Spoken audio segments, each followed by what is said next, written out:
Hello, everybody! Welcome to Dungeons with Friends. I am your host for the evening, Logan Joyner. With us, we have Kevin Yancey. Hi! John Hack. Elizabeth Yancey. Brooks Wolfhack. And there we go. I am hosting this. Oh, hold on. Yeah, I can stare at things. Say, we got most of his head. Yeah, you're just too tall. And Brooks, You just be friendlier with Liz. need to scooch up. That way. Better? No, you're still not in frame. You're standing up too Scroochy, high. scroochy. You need to Y'all need to switch Scroochy or chairs, like coochie? physical chairs. Yes. Get up. We're gonna switch chairs. Yeah. If anyone's wondering, Yeah. my husband has a Watch out, he almost ran me weird over body. earlier. He's wonderful, but his torso's this long where his legs are only this long. So when he sits, he somehow becomes taller. She's also using hyperbole, and you're also out of your top of your forehead is out of it. Okay, well I'm 5'10". What am I gonna do about that? You and Liz can switch. I'm good. Oh yeah, this is a tall chair. I fucking told you you're earlier, absolutely and I right. said, Now am I in front of Oh you? my No. god! You You did. mean to tell me Liz is How's this? 100% right about the chairs That's that she better. purchased? John still slouched just a little bit or lean forwards. There you go. All right. I'll just do this. Everybody can be You seen. don't understand. All right. So, Like this. That's why you would should- everybody like to? I'll do that in a second. I'll have everybody introduce themselves in a second. All right. So, we're just gonna jump right into it.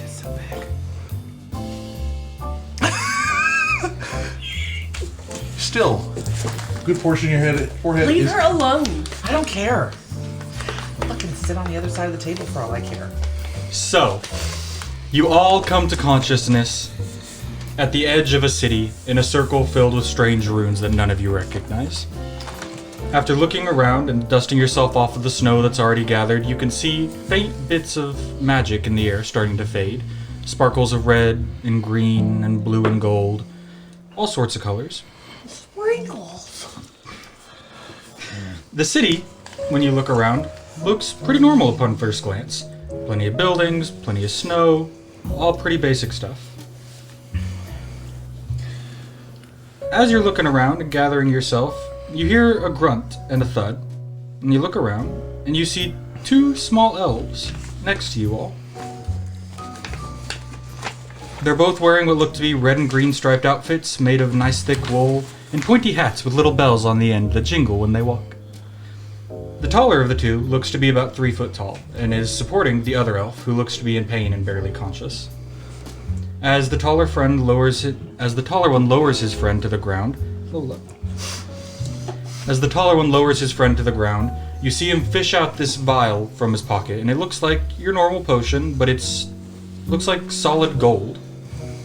And as he lays him down and he gives it to him, you can see where he looked like he was in pain, he's stilled a little bit, like he's doing a little bit better all of a sudden, and you can tell that he is fully passed out. He stands up, gathers himself, kind of clutching his right side for some reason, and looks at everybody and starts to talk. Hello, everyone. My name is Elfo. My friend on the ground is Lucy, for pay him no mind. He's just running low on magic after the ritual that brought you here. Thank you for answering our call. I know y'all didn't have much of a choice in the matter since we summoned you, but still, it's always nice to say thank you. I won't lie to you, though. Our situation is grave.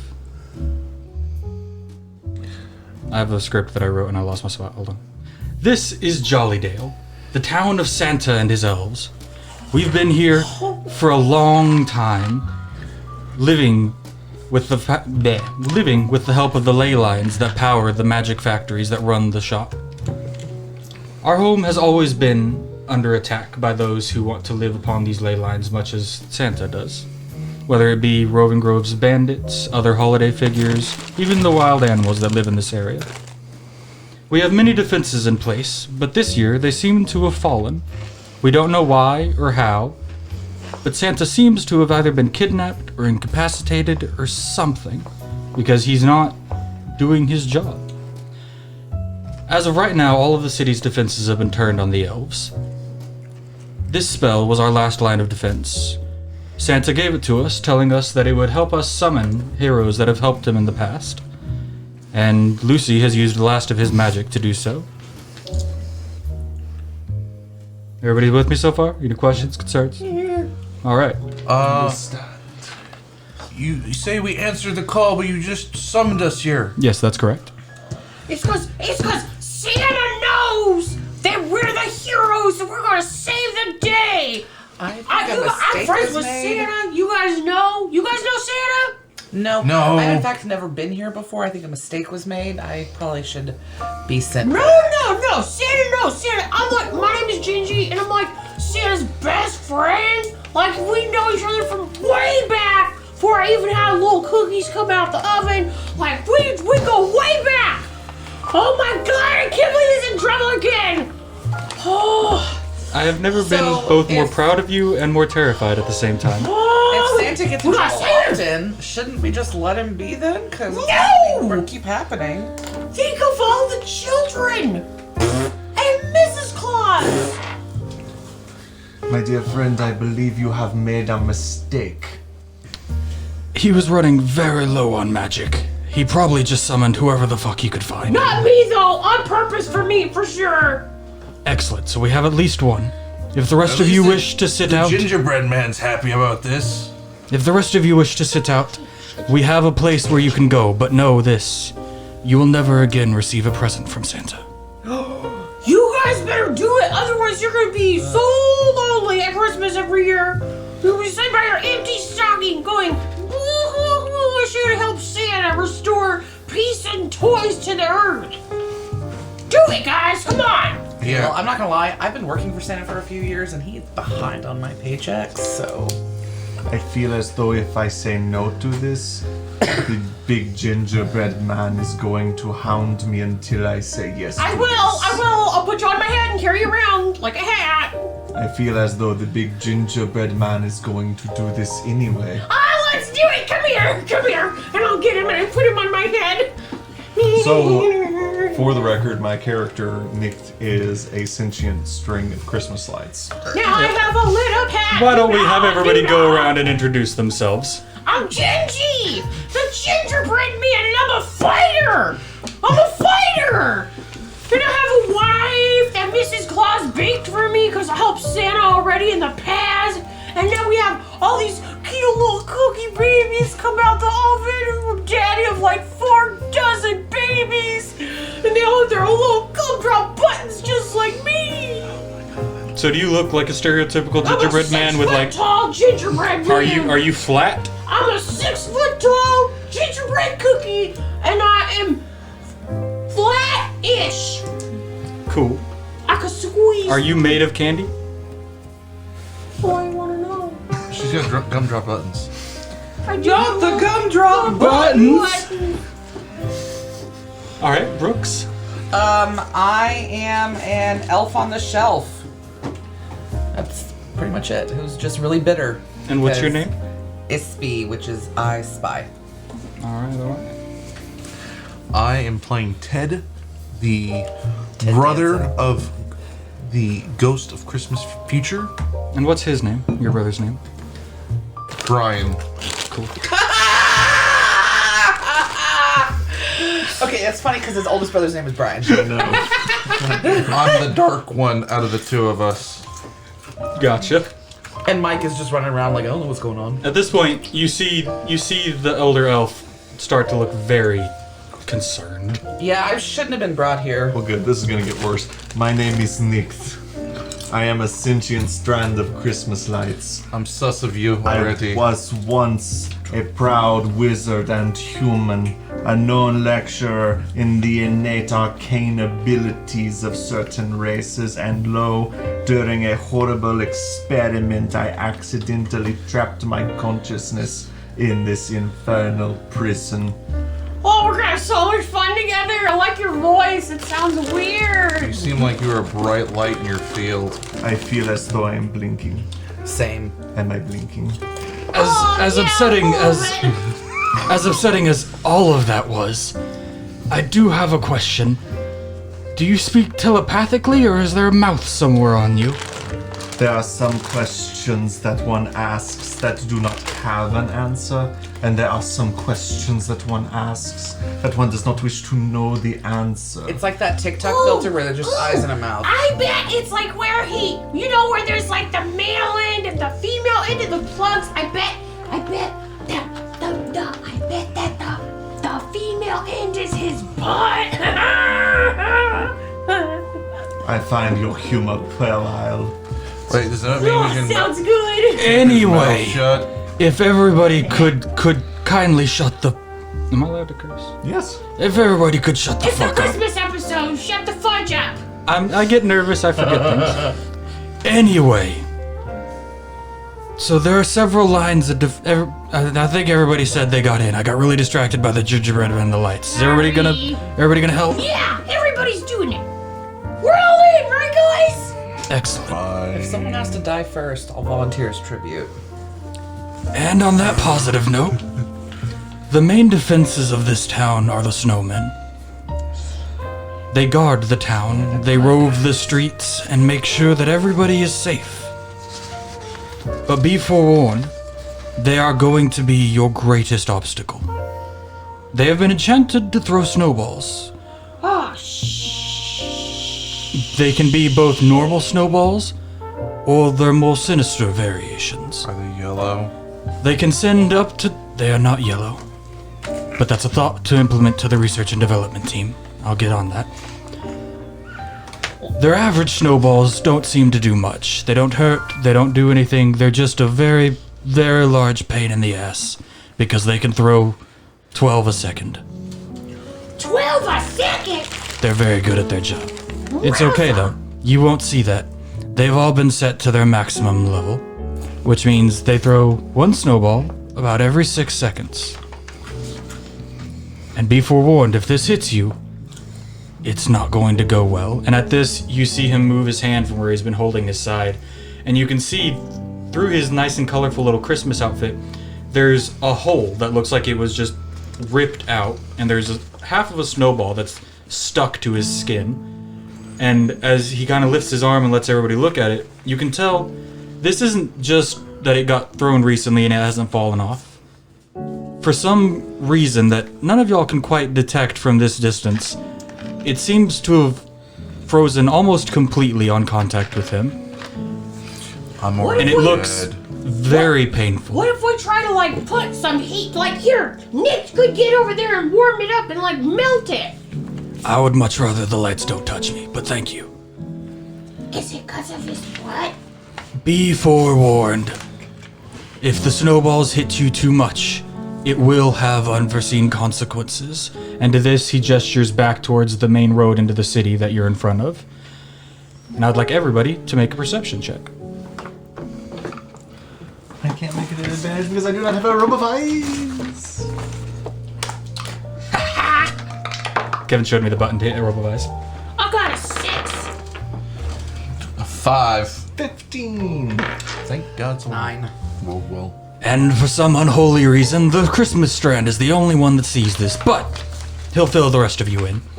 So as y'all look upon the city for the first time and genuinely look into it and try to see what's going on that he's gesturing towards, you notice... Wait. The city looks very normal upon first glance. There's plenty of buildings and shops, and it's not until you stop and look around that you realize what all's going on around you. The buildings, while at a passing glance seem to be pretty normal, are actually very small, like at a max height of maybe 10-12 feet. And when you look closer, you can see little sprigs of wood growing from the sides where the wooden houses and buildings are made.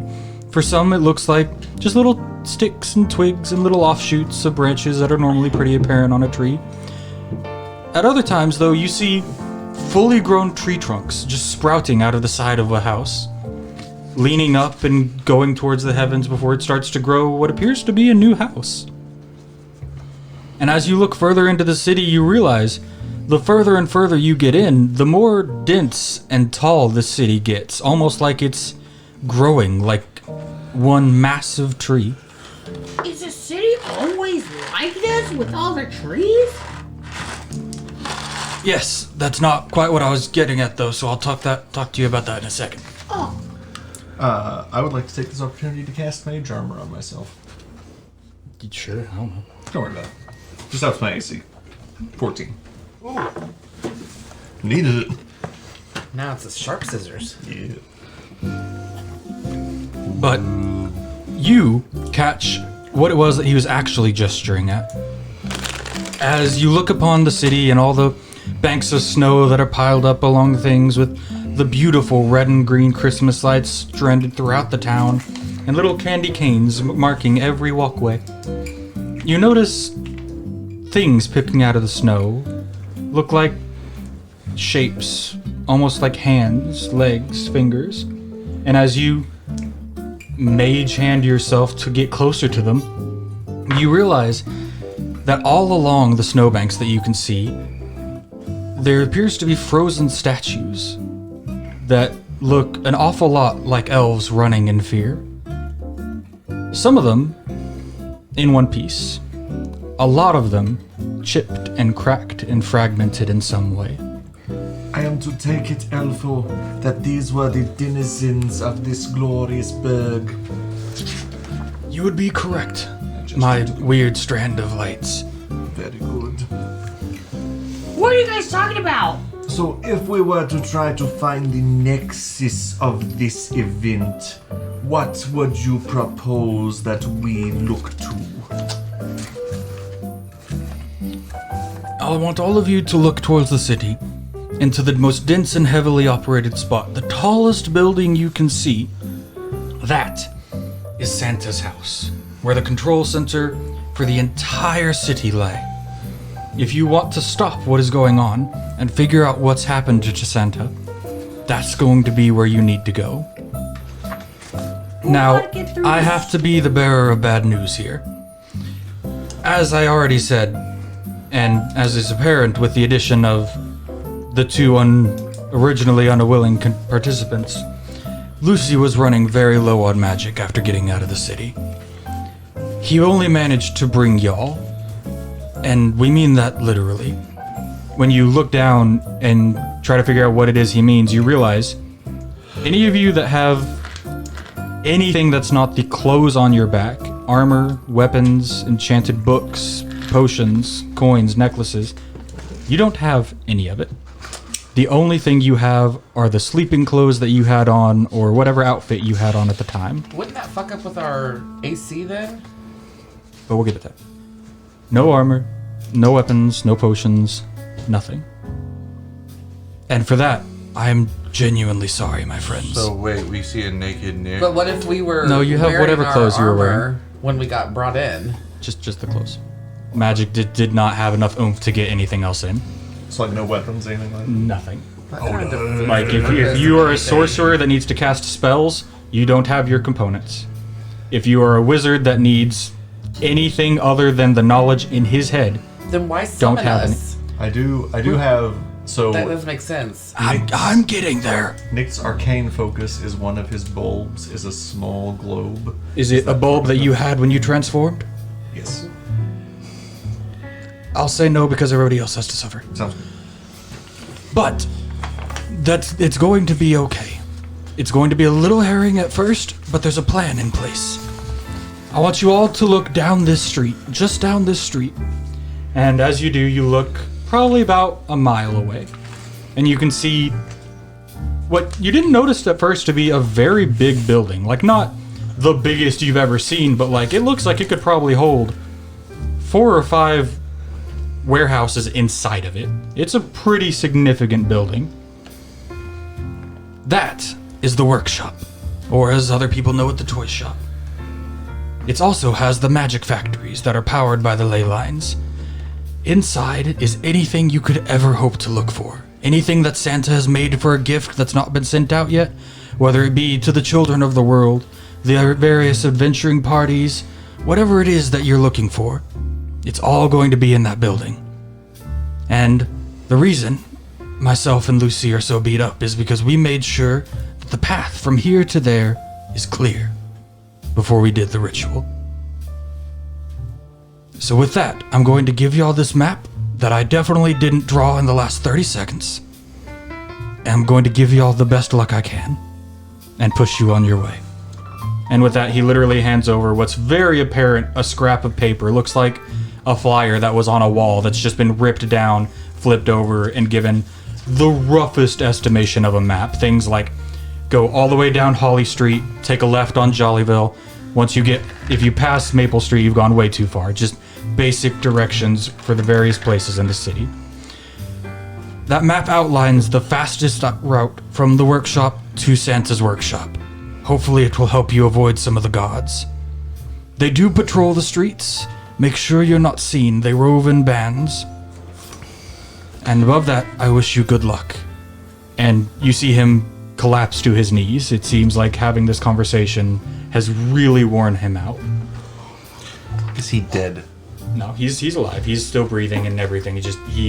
You guys, if you had to guess, make a medicine check for me. You, John. Sweet.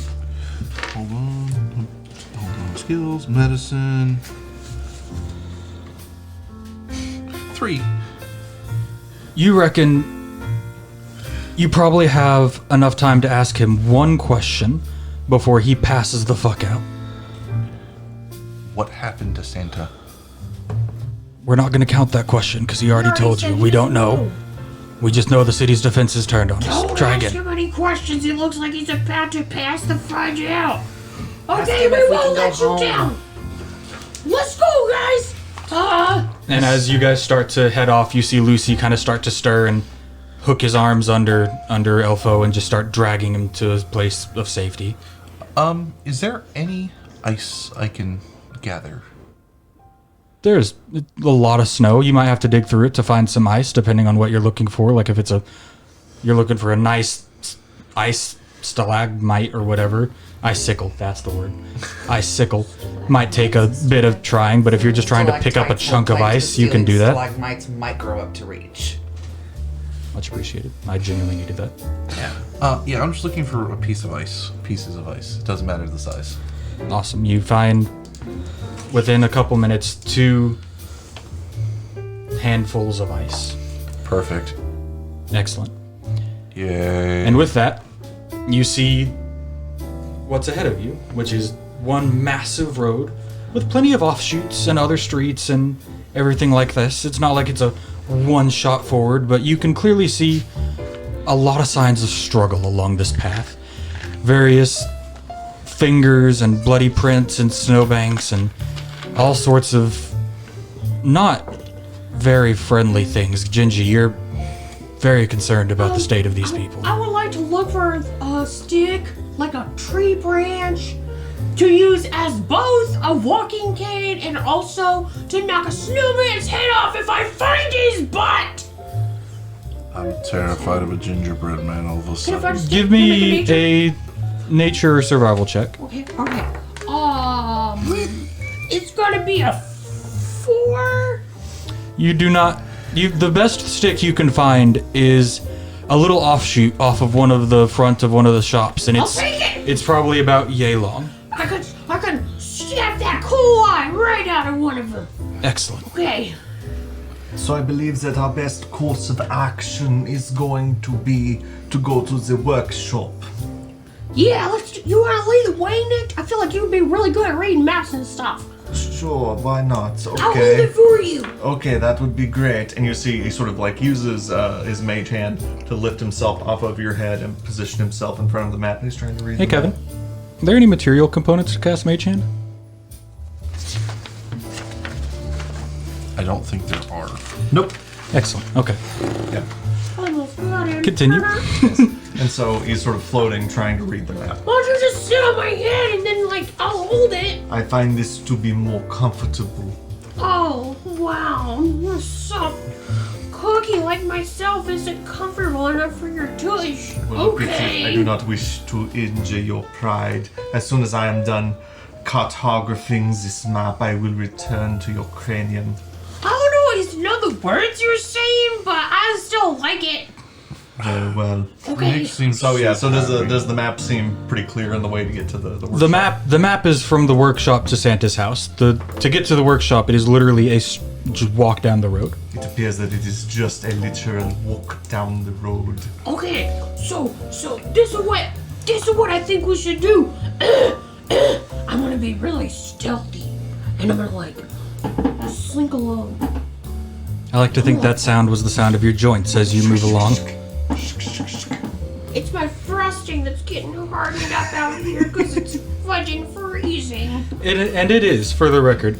It's not so cold that you feel like your you're... frosting gets hard. Oh yeah.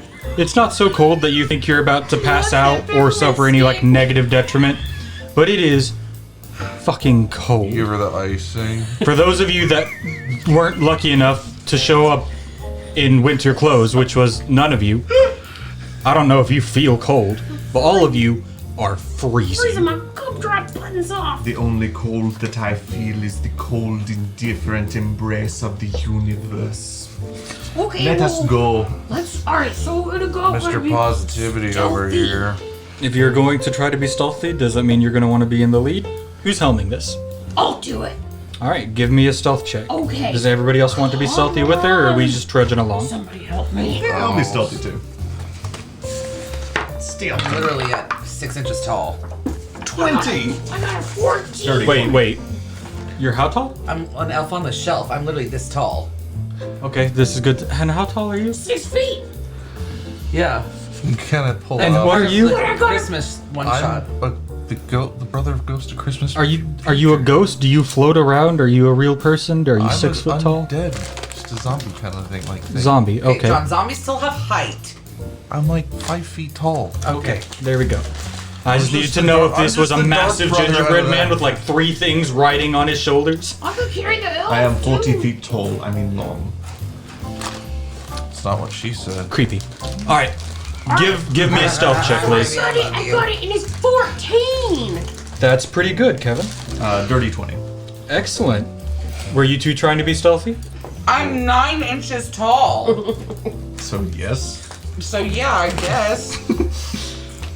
Give me stealth checks. 14. Thank God. Something not terrible. Fucking nat 1. Fuck this dice. It's all right. That's still 3 successes to 2 failures. You're fine. Well, add 4 points. But still nat 1. Still not one. Anyway, Oh well. Gingy takes the lead, soldiering forward, surprisingly quiet for a massive man made out of bread. Well, imagine with the icing, she blends in, she But shouldn't have been at camouflages. disadvantage because of snow? Because snow is not quiet to walk in. Other DMs that I've never thought of that question for, would that be true? Sounds like it's your call. Does anything have, if it has They keep the ears? streets mostly clear of snow. They push it all to the sides. It's fine. So then wouldn't her feet also get soggy if it's wet? That's not how my body works. That's an excellent question. well. Do you get soggy? Only when I'm dipped in milk. Don't like that answer. All right. Gingy takes the lead, moving surprisingly stealthy for everybody. You guys are going along, no having any real problems. Are we just trekking forward? Are y'all looking at the weird buildings and tree shops, or I'm gonna just heading read straight forward? at every sign I go by. I'm gonna read every sign. Excellent. Do you read Elfish? Why are To you this way? yourself. No, I'm gonna read it aloud. Do you read Elfish or Elf, whatever the actual do. Elf language is called? I I read Elvish. actually haven't selected my languages, so So I'm gonna say no. See, common and Leonin. I do. So Excellent. I'll just tell him wrong. Well, I'm gonna read. That's far better. I'm just gonna read what I think they say. Wrong. I would like to look into the windows of each of the shops just to make sure there's nothing sussy going on. All right. Give me a perception check. Let's say 15. It's pretty good. I'm just being stealthy, and I'm trying to keep a lookout for a snowman that's being sneaky snowmans. All right. So as everybody's moving along and you're just floating, Oh, I'm oddly. riding on Gingy's head. Oh, okay. Got that in my And head. it's even more remarkable then because you don't have control of where you're looking quite. So anytime he cuts his head looking for snowmen, you just use that opportunity to use your weird eyeball eyes to peer into various shops. And the first one you pass looks to be a butcher with like various meats and just normal food stuff. The second one appears to be a toy store, which is kind of surprising. You'd think they have all the toys they could ever want, but still, it's a toy store. The third one you pass, you actually see a little bit of movement inside, and it's not like they're real good at hiding. You see what looks to be a family of elves. all clustered in the corner, trying to just stay out of sight, stay hidden. One of them makes eye contact with you. Can they do that? Sure. Listen to one of my bulbs. Makes eye contact with you and just desperately goes Bulb contact. and just praying for you to not bring any attention to them whatsoever.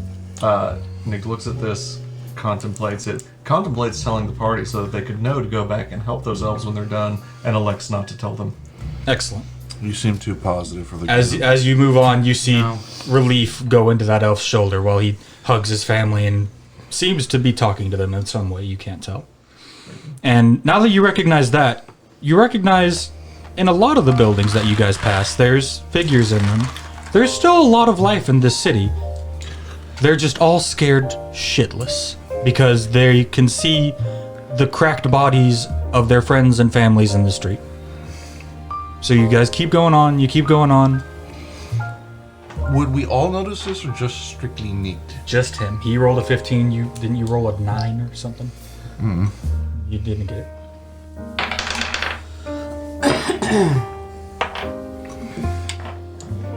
As you guys are going, I want all of you to make a perception check again.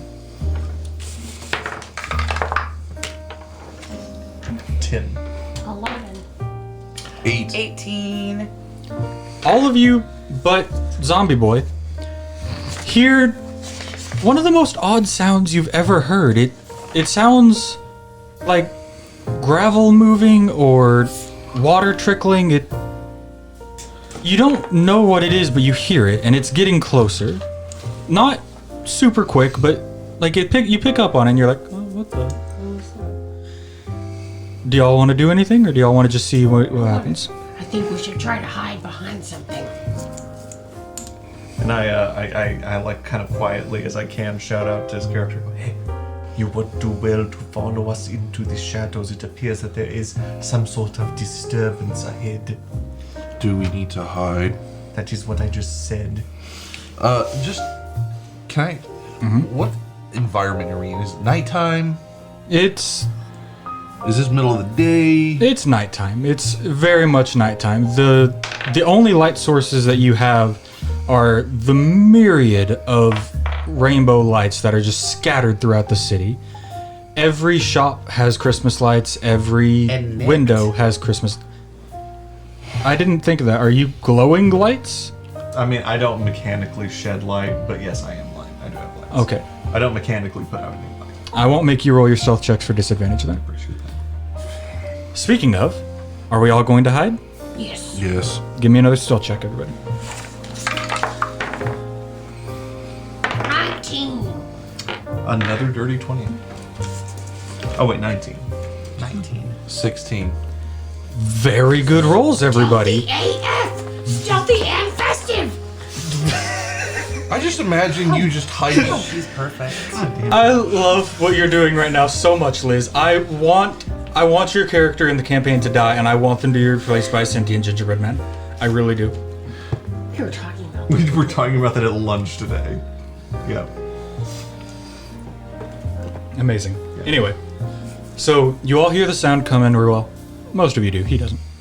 And you duck into one of the side alleyways, kind of scooting around the frozen corpses of other elves, and you tuck yourself against the walls, pile yourself in snowbanks, camouflage yourself among the leftover lights that are on the ground, and you wait for just a little bit. I make a snow angel. you don't move. I would advise not moving. Stop moving, I you can make a snow buffoon. angel and no one would notice. Well, I'm a dead Anyway, person. So dead person making a snow angel. Stop before God smites you. Is God even real? He is right now. Anyway, as you tuck yourselves into the alley and you wait to see what's making that strange sound, some figures come into view and you very quickly realize what that sound is. It's the grinding sound of snow on snow, which you never thought you'd have to hear because typically when you pack snow together, it's just a bit of a soft crunch, and you're like, yeah, that's how that goes. What you see before you are 3 snowmen moving in triangle formation, pretty close together, rolling down the hill. And when I say rolling, every snowman, as everybody knows, is made up of 3 parts.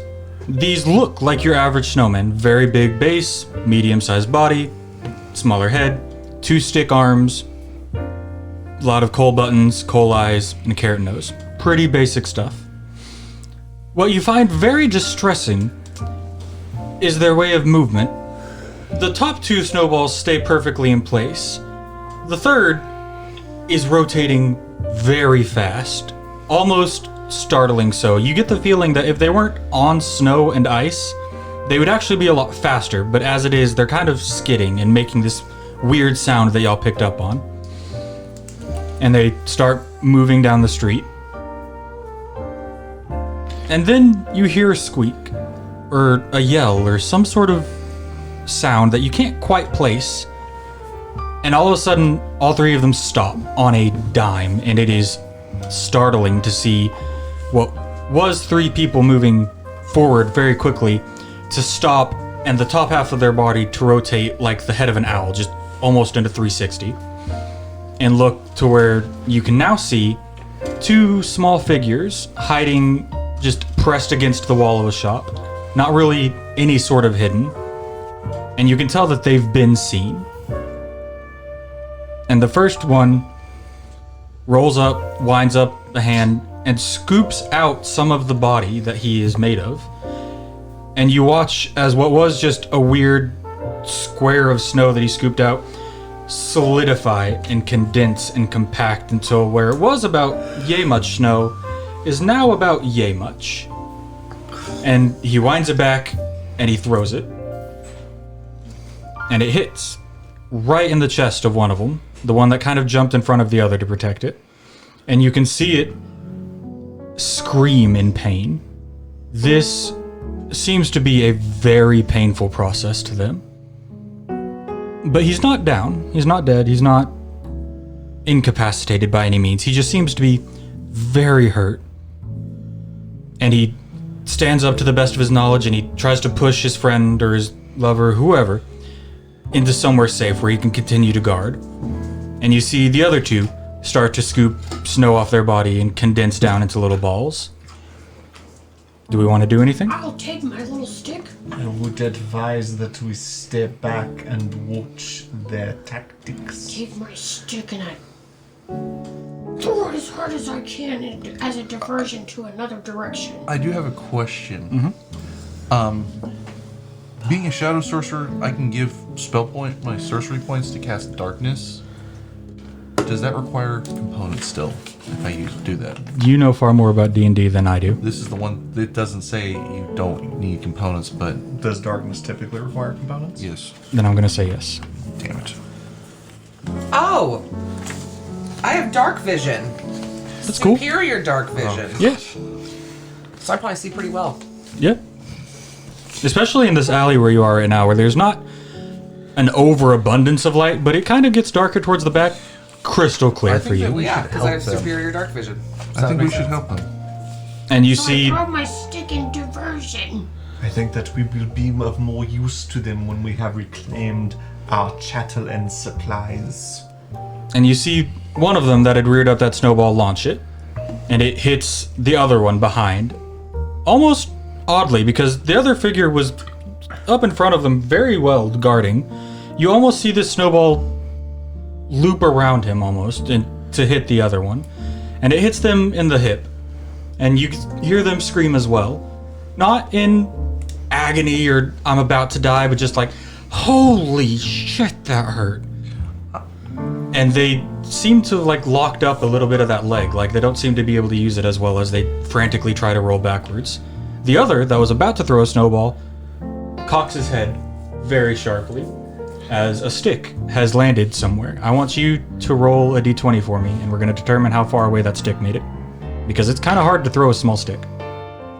17. But you fucking nail it.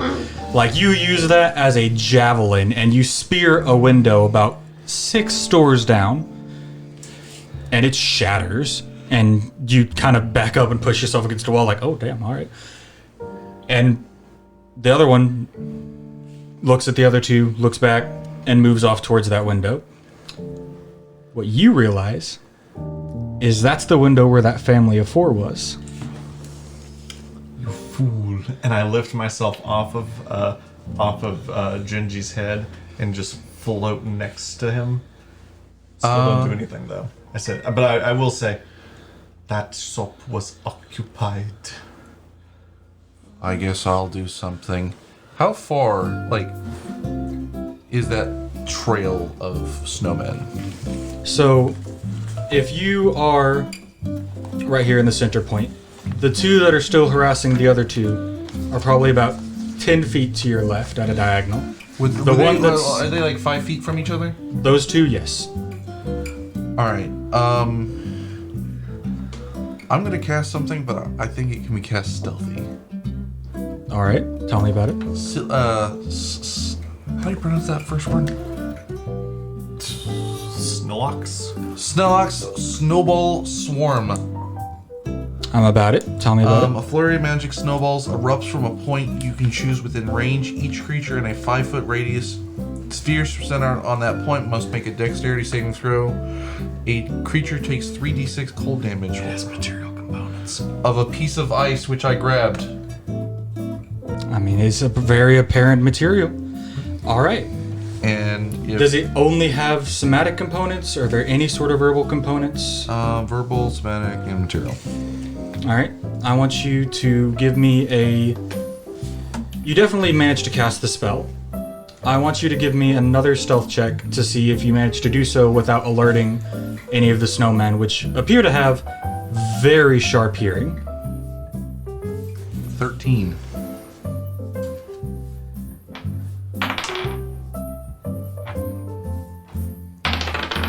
I don't like all the rolls.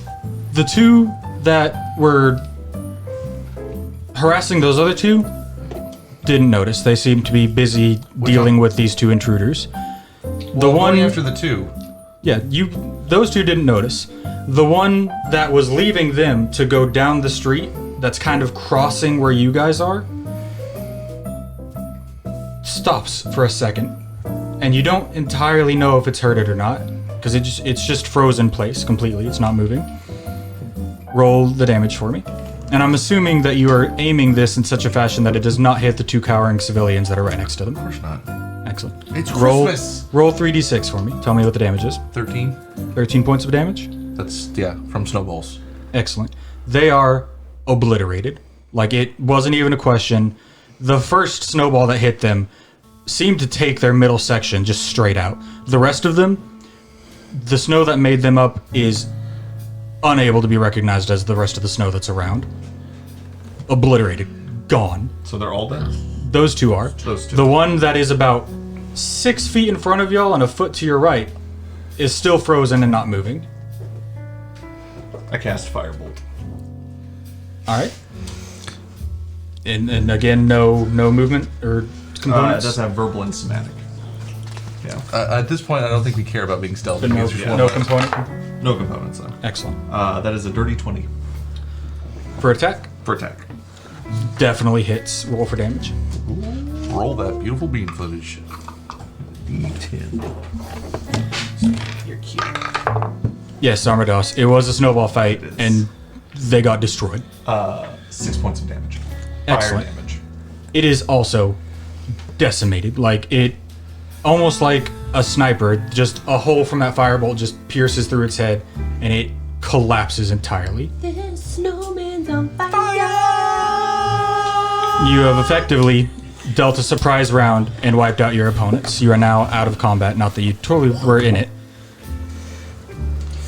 What do you do now? They do not Awesome, appear guys. to be very hardy. Okay, let's keep going. That was awesome. Thousand glass I- houses shouldn't throw stones. I looked. I know. I look down at the people that are hiding and injured, and I say, "You were fools to come out into the open. Return to your shelters." So happy. They seem very grateful, but they are very slow to move. Those snowballs that seem to have hit them have affected their movement speed a little bit. One of them's leg is completely locked up, and the other one seems to have a lot of trouble rotating their chest. Are they within 30 feet of us? I mean, if you walk towards them, yeah. Okay, so I float towards them, and I'm going to use telekinetic shove to push them 5 feet closer to their shelter. I'm gonna use Mage Hand to help kind of like push them. Go! I want you to make an intelligence check for me. No, Okay. a wisdom check. Okay. 4. You Or not very. meaning some sort of good, maybe not the best intentions, but meaning to be helpful, cast your spell, and it doesn't deal damage to people, right? No. You don't understand that the reason they weren't in that building is because it's not theirs, it's not open in any way, they were running from these things and just happened to be in front of that one. And you have effectively body checked them against a wall. Go in! Basically. Why do you not enter this domicile?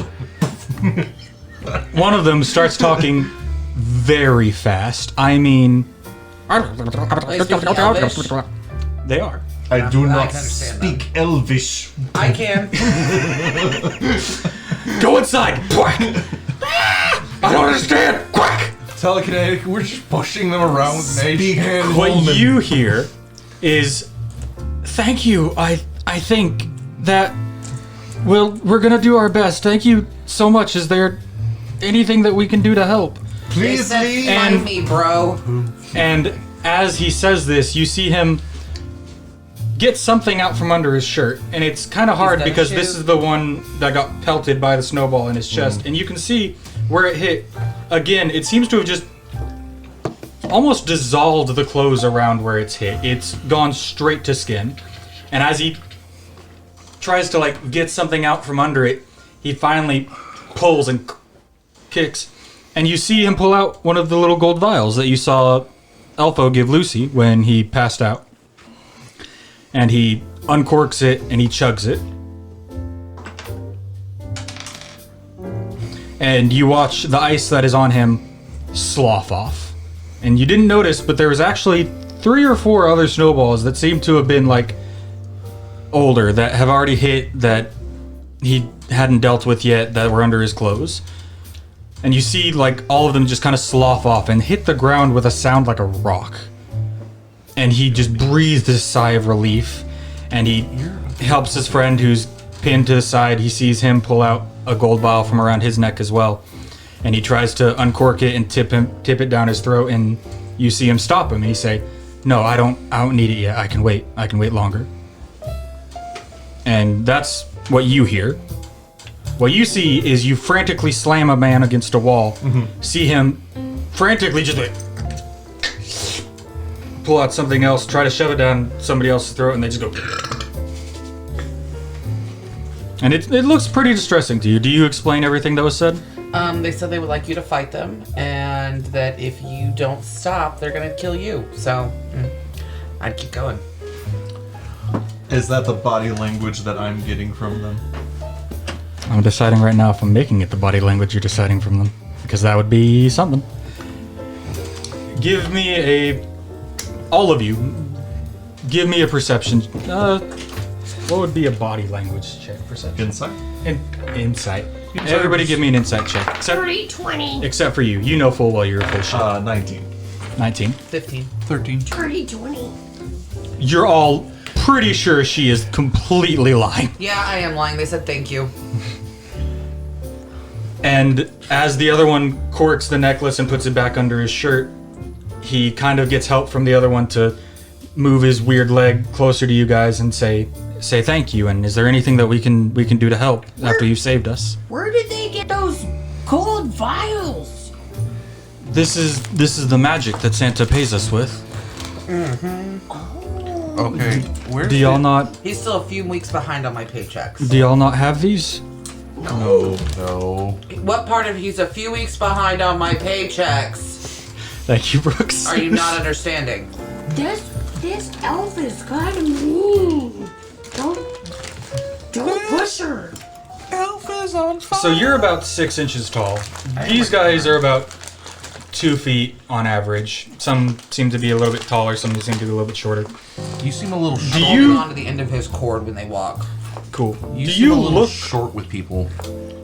Do you look like an elf, or do you look like Have you ever an seen an elf on the? shelf? Do you look like the elf on the shelf doll just Pretty walking much. around? Well, yeah. Or do you look because like I just a was very hired- small elf? Well, no, I was hired by Santa to like spy on people, to report back if they've been I'm good getting or backstory not. on my own campaign. It's fascinating. Yeah, I mean, an elf on the shelf.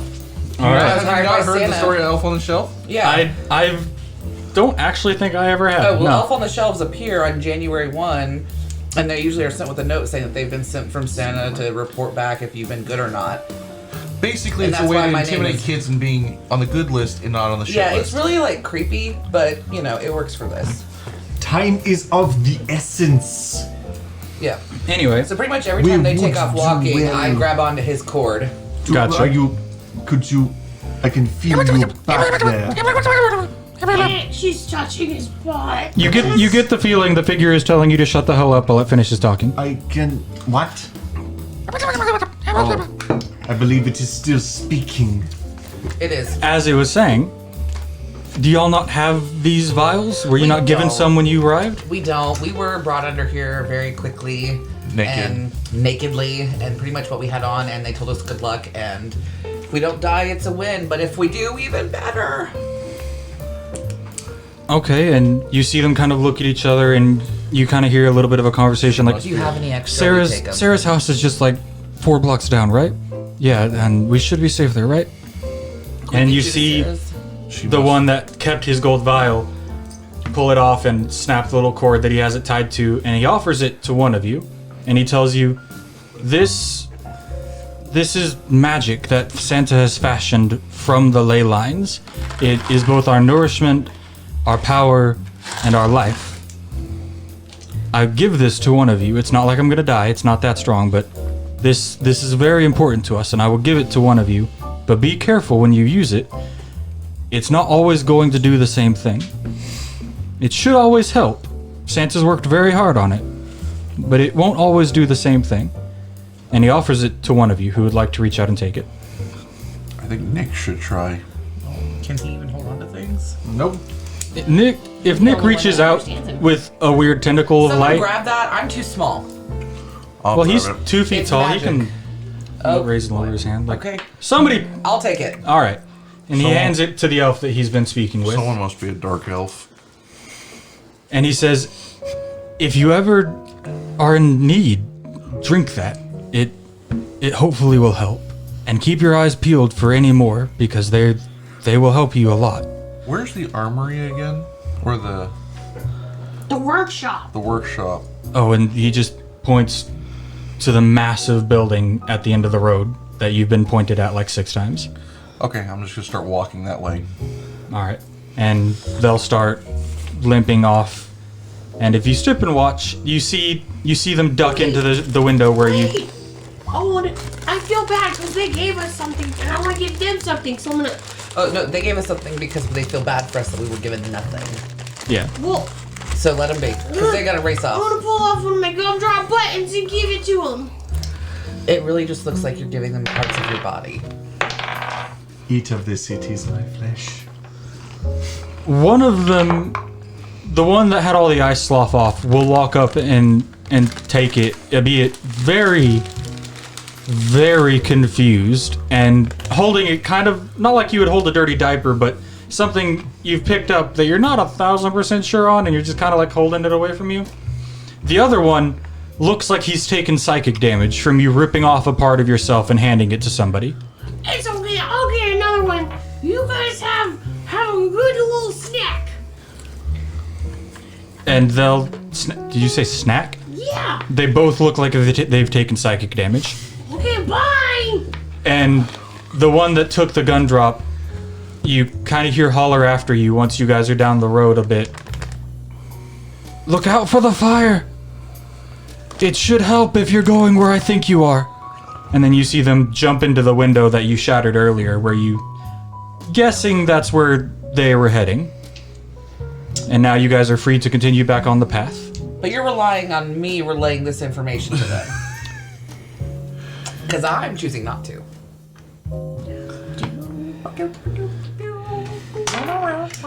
Yeah, okay, neither of them had the thought to speak English. Yeah, or common. Yeah, they very much just squeaked after the rest of you, and you just went, Have fun. and just walked on. I just walked on before Yeah. they start talking. And are you guys continuing to the factory trying to be stealthy? Stealthy and festive. Stealthy and festive. I cannot wait till we have an armed gingerbread man. All right. Everybody give me a stealth check. Ooh, that's not good. That is 4. I'll do you one. 17. I'll top you, Kevin. 2. I cannot help but feel as though I've begun blinking again. So that's 2 successes and 2 failures. You guys are moving along, feeling confident from having literally nothing on you and still wrecking some of the city's strongest defenders, thinking, we got this shit. There's no chance in hell they're gonna get us. And when you're about a minute away from where you can clearly see is the front door of the factory, I forgot something. Elfo, before he left, gave you a key and said this is the key to the factory, and it's very important you don't lose it. I forgot to say that. One of y'all has the key to the factory. Gingy. Gingy has the key to the factory. Will you hide it in a gun drop button? No, there's a hole there now. You have to read your gun Anyway. drop buttons. You guys are about a minute away from the front door. Like, it's in sight. You can start reading the lettering on the door. And you hear that sound again. The crunching, rolling, grinding of snowmen. But this time it's a lot louder. Almost startlingly so. Like, whereas before you had to kind of see if you could hear it. All of you hear it right now. And it is very definitely coming. And you turn around, try to identify where it's coming from, and you look where y'all started this trip at the entrance to this section or the city. You can just see like the slightest bit of the circle where you guys were summoned. As you look behind you now, you see probably close to 30 snowmen rounding that corner at Mach 15. Like, they are gunning it. And you stop to think, and maybe the shattering of windows and the casting of spells and the frantic crying of elms being body slammed into walls might have attracted a bit more attention than you guys anticipated. Y'all reckon you'll probably have about a minute before they catch you. What would y'all like to do? Go Get inside. to the workshop. I'm gonna pick up the elf and I'm gonna have nipped on my hand. I'm gonna run. I'm gonna go into the warehouse. All right. You guys start sprinting towards the door, and you all make it with a bit of time to spare, which is good because Gingy has to drop somebody and fish a key out of whatever orifice hand she's stored Wait, do you have a key pockets? on. Do you have like Say, oh, icing goodness. pockets? And I drop right out of her hand and Questions mage are hand not myself to be away. answered, There you go. Like Nick says. And you put the key in the lock, you turn it, you get the door open, and this you stored in your shove prison purse? everybody in. Slam the door behind you. As you turn around to see the door behind you, you can very clearly see about 12 snowballs midair towards that door, and all 30 of the snowmen almost in perfect formation in front of the warehouse, ready to go. And you get that door slammed just in time as you see 12 dents, almost in a perfect grid, slam into the door. Not massive dents. It looks like it could probably take like a good number of those hits, but it's having an effect on the door. The precision is admirable. But you guys have made it to Santa's factory. And as you stop and I was gonna ask, is there anything we can use to bar the door? let me give a description of what Well, you we see do around have you. a 40 40 light foot, that we can wrap 40 around the foot handles. string of lights that can be used. They're not wrong, Kevin. What? Anyway, so as you guys resist. get inside and you look around, you're immediately, all of you, even Miss Grouchy Puss over there, are a dark elf. Give her a break. startled by the size of this building to a Puss with the legitimate, outrageous amount. If you didn't have the wall on your back, you wouldn't think you're in a building. You don't see a wall to your left, to your right, in front of you. You don't see a ceiling. If it was not for the wall behind you, you would have no idea you're in a building. it is immediately apparent that there is some magic shit going on because this is way bigger than it should be. And as you look around, you realize it looks very warehousey, like very proper, organized warehouse. You have a sign in front that kind of points down like 4 main paths where it's like children going to your right, adventurers going this way, civilians going this way, and manufacturing going this way. And as you stop to look around and see if there's things you can barricade, there definitely is. There's ladders, forklifts, enchanted... Immediately, I want to get on the forklift so bad. Oh my god, I want to get on the forklift. enchanted statues and staircases that seem to I'm terrified. take of you up and Gingy down at operating will. a Forklift. are all around, and you can easily... Do you have a strength score? I do. What is it? 0. I thought it You was could not -1. move any of them because they are all heavy. But you could probably gesture to any of your companions and be like, "Hey, we should block the door off." I say that. It would be wise for us to bar the door. Okay, I'll do it. Me. Ipsy. Oh my god! I'm gonna go get on the forklift. And is there a key in it? Can I start it? There's not a key in it. Oh, sugar! Would you like to look for a key? Can I try something? Sure. Can I try and hotwire said forklift? Do you have a screwdriver of any sort? Any wouldn't- sort of tools? Wouldn't there be To one? be able to? Wouldn't there be one around there? Do you want to stop Yes. and make a check? yes. All right, make an investigation check for me. So in order for our With strength disadvantage score, because you're trying to do this quickly where would enough that be? to block a door that's already under attack. 13. With at disadvantage? First one was a 15. That's what I Second one thought. was a Mine's 12 pretty plus good. 1. So Excellent. You probably find a couple of screwdrivers that are kind of stashed on the machine. Phillips, flathead, star, weird screw things that you've never seen before. There's a good number of them. I want the hotwire. As you've identified this, you can already hear the door start to shake. Would you like to try to do something? Okay. Is there like some big shelves around? Yeah, okay, there's- I'm gonna go and I'm gonna try to push the shelves against the door. I'll help her. All right. Me Give like a- me either a strength check with advantage or 2 strength checks. I also use Mage Hand to push the door. Like, You were push, busy trying to hotwire a forklift. so I can arm Gingy with an ultimate weapon. I'll be looking over. Okay, it's a 14. What's your character's name? Ted. I did the advantage. Yeah, but I'll- your strength. I'm the least You favorite have to add ghost. 7 to that. That was No one cares Oh, about yeah. me. I'm looking over Ted's shoulder, backseat driving as he tries to hotwire the forklift. Awesome. We'll get back to that. You're looking at the green wire. You see, as y'all are arguing like a married couple over how to hotwire a D&D forklift, you just see Gingy get one arm and just slam this massive shelf full of all sorts of gift bags and boxes and bows and all sorts of pretty little things. Just slams it in front of the door, like this end like that? immediately. Does that end like that one clip I saw where it was like the forklift driver barely taps a shelf and it knocks down 3 sets of shelves? It very well might, depending on how you fuck this up. Does your athleticism know any bounds? Anyway, give both of you or one of you give me with advantage, or both of you give me Arcana checks. How's he roll? 24. Dirty 20. I told myself the DC was 20. Yes!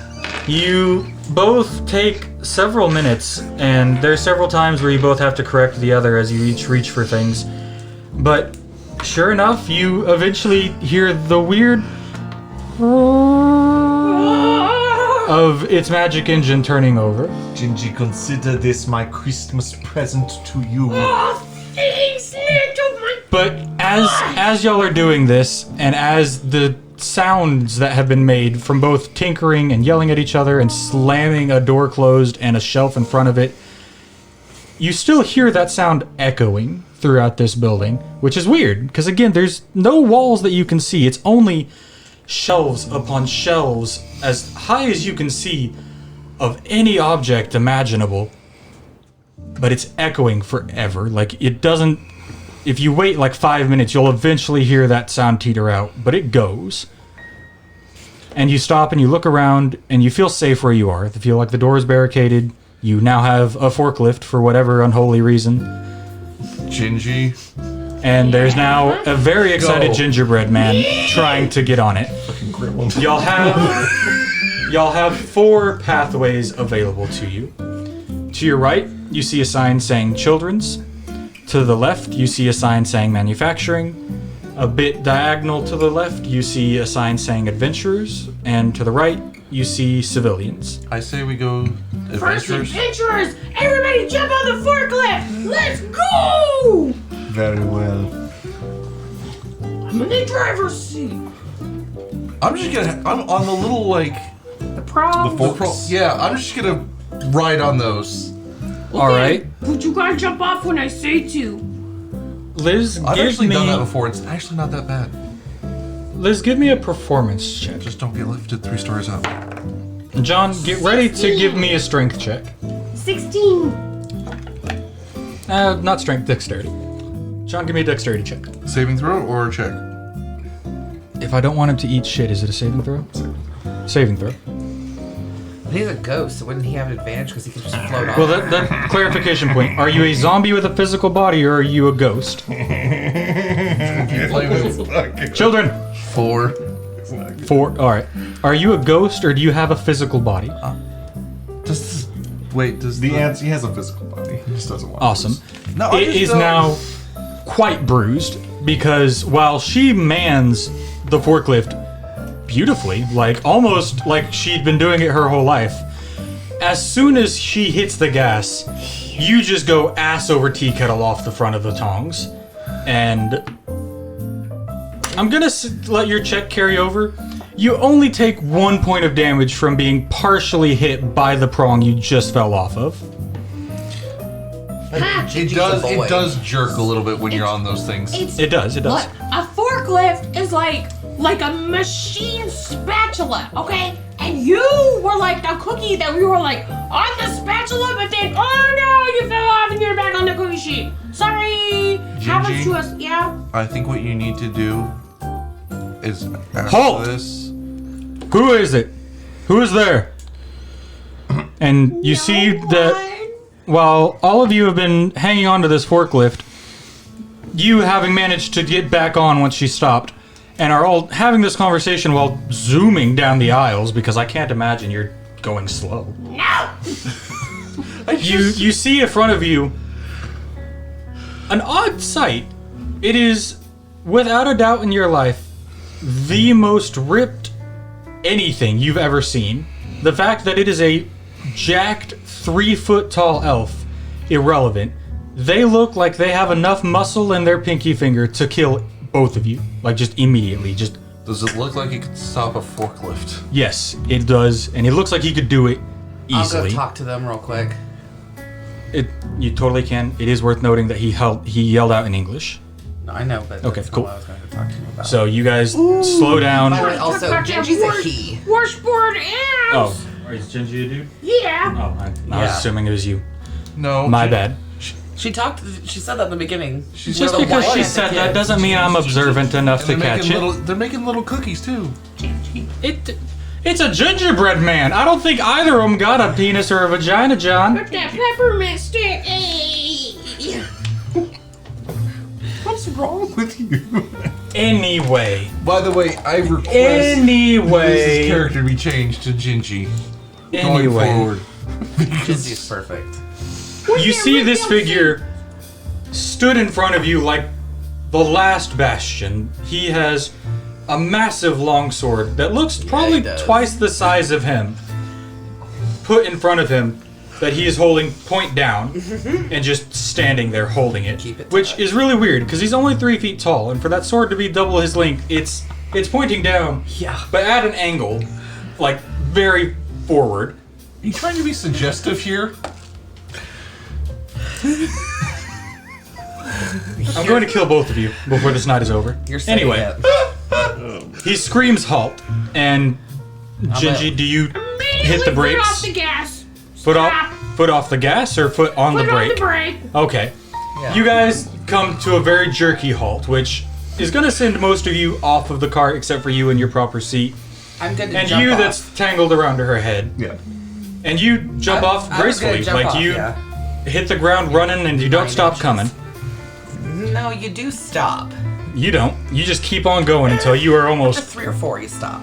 face to kneecap with this guy. And you look up Kneecap. and you look up at him. Yeah, kneecap. And his And- massive sword. Actually, I'm probably more genital area. If he's 3 foot tall and you're 6 foot, No, that I'm midpoint's 9 gonna- inches. You said 6. I said Well, like I'm 6, 6 and then I was like, she's 6 foot. I'm the little one. Sure, you're at his dick length. Like you're eye level with his dick. Is Depending that, on, do you feel depending on better? how gifted he is. Anyway, You understand the answer is always yes. I am so sorry for everything we've ever done Don't to you you. realize how hard it is? It I is. know, this is probably I am. some I am play so work. sorry, Kevin. Anyway, Dick jokes all the way down. you see this individual looking murderous. Like he is ready to start cutting people down. And when you stop and look, you realize there are remnants in front of him. Nothing of blood and gore. It doesn't look like he just started striking down elves. But you see weird clumps of fur kind of in a pile around him. A lot of snow. And it looks to probably be 100 of those ice, like, snowballs just on the ground near him. He looks... All of you give me a perception check. Is he scantily clad now? No, he's fully decked out in armor, sword, shield, the whole shebang. Oh, 23. We can see all of it. 18. 13, at least the outline. You're... Circumcised or not? The next time somebody gets a dick joke, you're getting the first snowball to the face, by God. He has a big dick. A snowball rises from the floor where Take he's me out. Just where he take has me kicked out. it up, and it almost me. like a bat just swings it Kill at me. it. Straight at you because he's startled that you're running at him. Just kill me. And so this snowball runs straight at you. Just let me die. What is your AC? Well, you roll first. What is your AC? 20. Like, I don't believe. It's not that I don't believe you. I'm just like, you don't have your armor. But he didn't fix it, so I'm looking at the paper. So, Yes. you didn't tell us we weren't supposed to have armor when we created these. What's your dex score? That would be your AC without armor. 3? So 13's our AC without armor. all right. Which It glances you. It does not fully impact, but it kind of nicks your arm a little bit. And you're immediately brought to the realization comes out. of these elves are made of some pretty tough stuff because it didn't even make full contact, but the glancing blow it hit on you, it feels like every warm thought and feeling that you've ever had in your life is gone. None. It is cold to the depths of your soul, and when you feel it leave your body, like it, while it was in contact, it felt like 30 seconds, where it might have been 1. And as it leaves, all of a sudden you're immediately doing better. You're not shivering, but that was awful. And for some of those elves to have taken 4 or 5 of these, you get the feeling they're pretty tough. So I'll I'm be realizing filing workers' comp. I'm realizing that Ipsy is not the right person to be our diplomat. Can I still talk to this guy? You- Because you- I've been trying to talk to you for a few minutes now. I'm here to collect my back pay. Can you tell me where Santa's office is? Make a persuasion check with disadvantage, because he's already sent an attack at you for sprinting at him. Please nat 20s, please nat 20s, please nat 20s, please nat 20s. The worst one was 14. He very confusedly just points in a direction that, if you orient yourself right, you're pretty sure is the direction of Santa's house at the top of the hill, and just says, "Do you not get yours in the mail?" No! But I'm at so many different houses all the time. Because remember, I'm a spy. I got to spy on these little fuckers that don't do anything. I've never met one of you've never met you one of before. me? Ah, well, Ispy. Nice to meet you. Please don't touch me. Hodor. I'm Thank surprised you. you don't want him to That's touch you. So I will tell you, I did run into these three. They're not really all that bad. They're pretty nice. They just seem a little scary.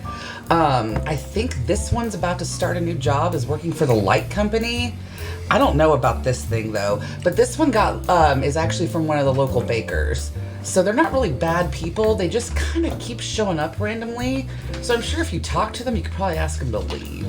Are you telling the truth? Duh. I'm a fucking spy for Santa. I have to report on good and evil. Why would I be bad? How is Santa gonna trust a bad elf? No, I mean, come on. Anyway, I'll see y'all later. I gotta go get my checks. What? You can't leave yet. I can't. What Watch about me. snowmans? Excuse Go me. get some information out of Excuse Santa's me. office. What is it? Nobody move! Nobody I move! didn't say that out loud to her. I'm saying that to Liz. Okay. Yeah, so bye. What, are you starting to move? Yeah. He's going to say nobody move. I'm gonna have to Everybody- file workers' comp on you already. Everybody stop. I don't You have already heard understand me. what's... If you let me go get my paychecks, I will not tell them He your name. scoops his sword under another snowball, lifts it up, and just bats it at you. Oh, please let this one be that takes me out. That's gonna take you in the chest. Oh, good. Take me out. I Kill me. didn't... When I made the ideas for all of this, I assumed you were all going to be normal figures, so I don't... Well, we also didn't know we were. So I'm gonna just go as much as I can. For being 9 inches tall, the snowball that he swung up off the ground was a smaller one than the normal, because if he hit you with a normal one, that'd be about half your body just gone. So he kind of swicks it up, and when he hits it with his sword, it gets even smaller. And when it clocks you in the chest, that cold immediately snaps back to a startling degree, and you can feel what was the front of your outfit offer no protection at all, as this just clings to your skin like the worst anything you've ever felt. I'm made of stuffing. That stuffing's on fire. Yeah. So I mean, I'm feeling it. Ipsy You- titty. It's just it would I'm go not through me gonna- easier. I'm not gonna change my an elf. description. You're a You got legit flesh elf. your skin is fiber. That's just gonna be what we go with. Yeah, so it'd go through me easier. Doesn't go through. It doesn't deal any damage. Like, this is a solid hit. No. It doesn't deal damage, but you can feel it How's it not Parts do of it. damage? stick to you and cling. And as the majority of it falls off, the parts that were in direct contact with your skin are very much frozen Touch him solid. with your foot one more time, and you will lose it. So, I would listen to her. I just would like to interject here. Just give me one more second. Can I please just go get my paychecks? That's really what I'm here for. I just hitched a ride with these guys No. down the hall because it's quicker. Kill them, I don't care. I need my paychecks. I am literally an elf living paycheck to paycheck, and I haven't gotten the last 3. Brooks, you've done an interesting thing to me where you've taken the party that I assumed was all going to be all 4 of us, and you've given me one that is trying to be not. So- And I'm trying to decide as a first-time DM if I want to have just this wanna man go react as he should and strike you down with his sword as best as So- he can. I just No, want to go to Santa's so office Nick- and look for any clues Nick- on why he disappeared. That's all I'm trying to do. Nick interjects between them and says, Ispy, if you will help us in this endeavor, you will probably get what you are looking for in your backed pay. That's really not what I'm looking for. This is true, but back to the description of the snowball. Most of it has fallen off, but the parts that hit you and that have clung, you notice it's hard to put into words, but as a player, it's real easy to put into words. You lose 1 from your max HP. 1 point. Yes. For as long as that snowball is on you, you cannot go back up to that HP. You are now 1 lower than where you were. 27. And that seems to be the only effect it has on you right now. And at this point, you've interjected. Do you listen to him, or are you still moving off? I will, but I'm already behind him, so as soon as he starts with them, it's going to be pretty easy for me to sneak off.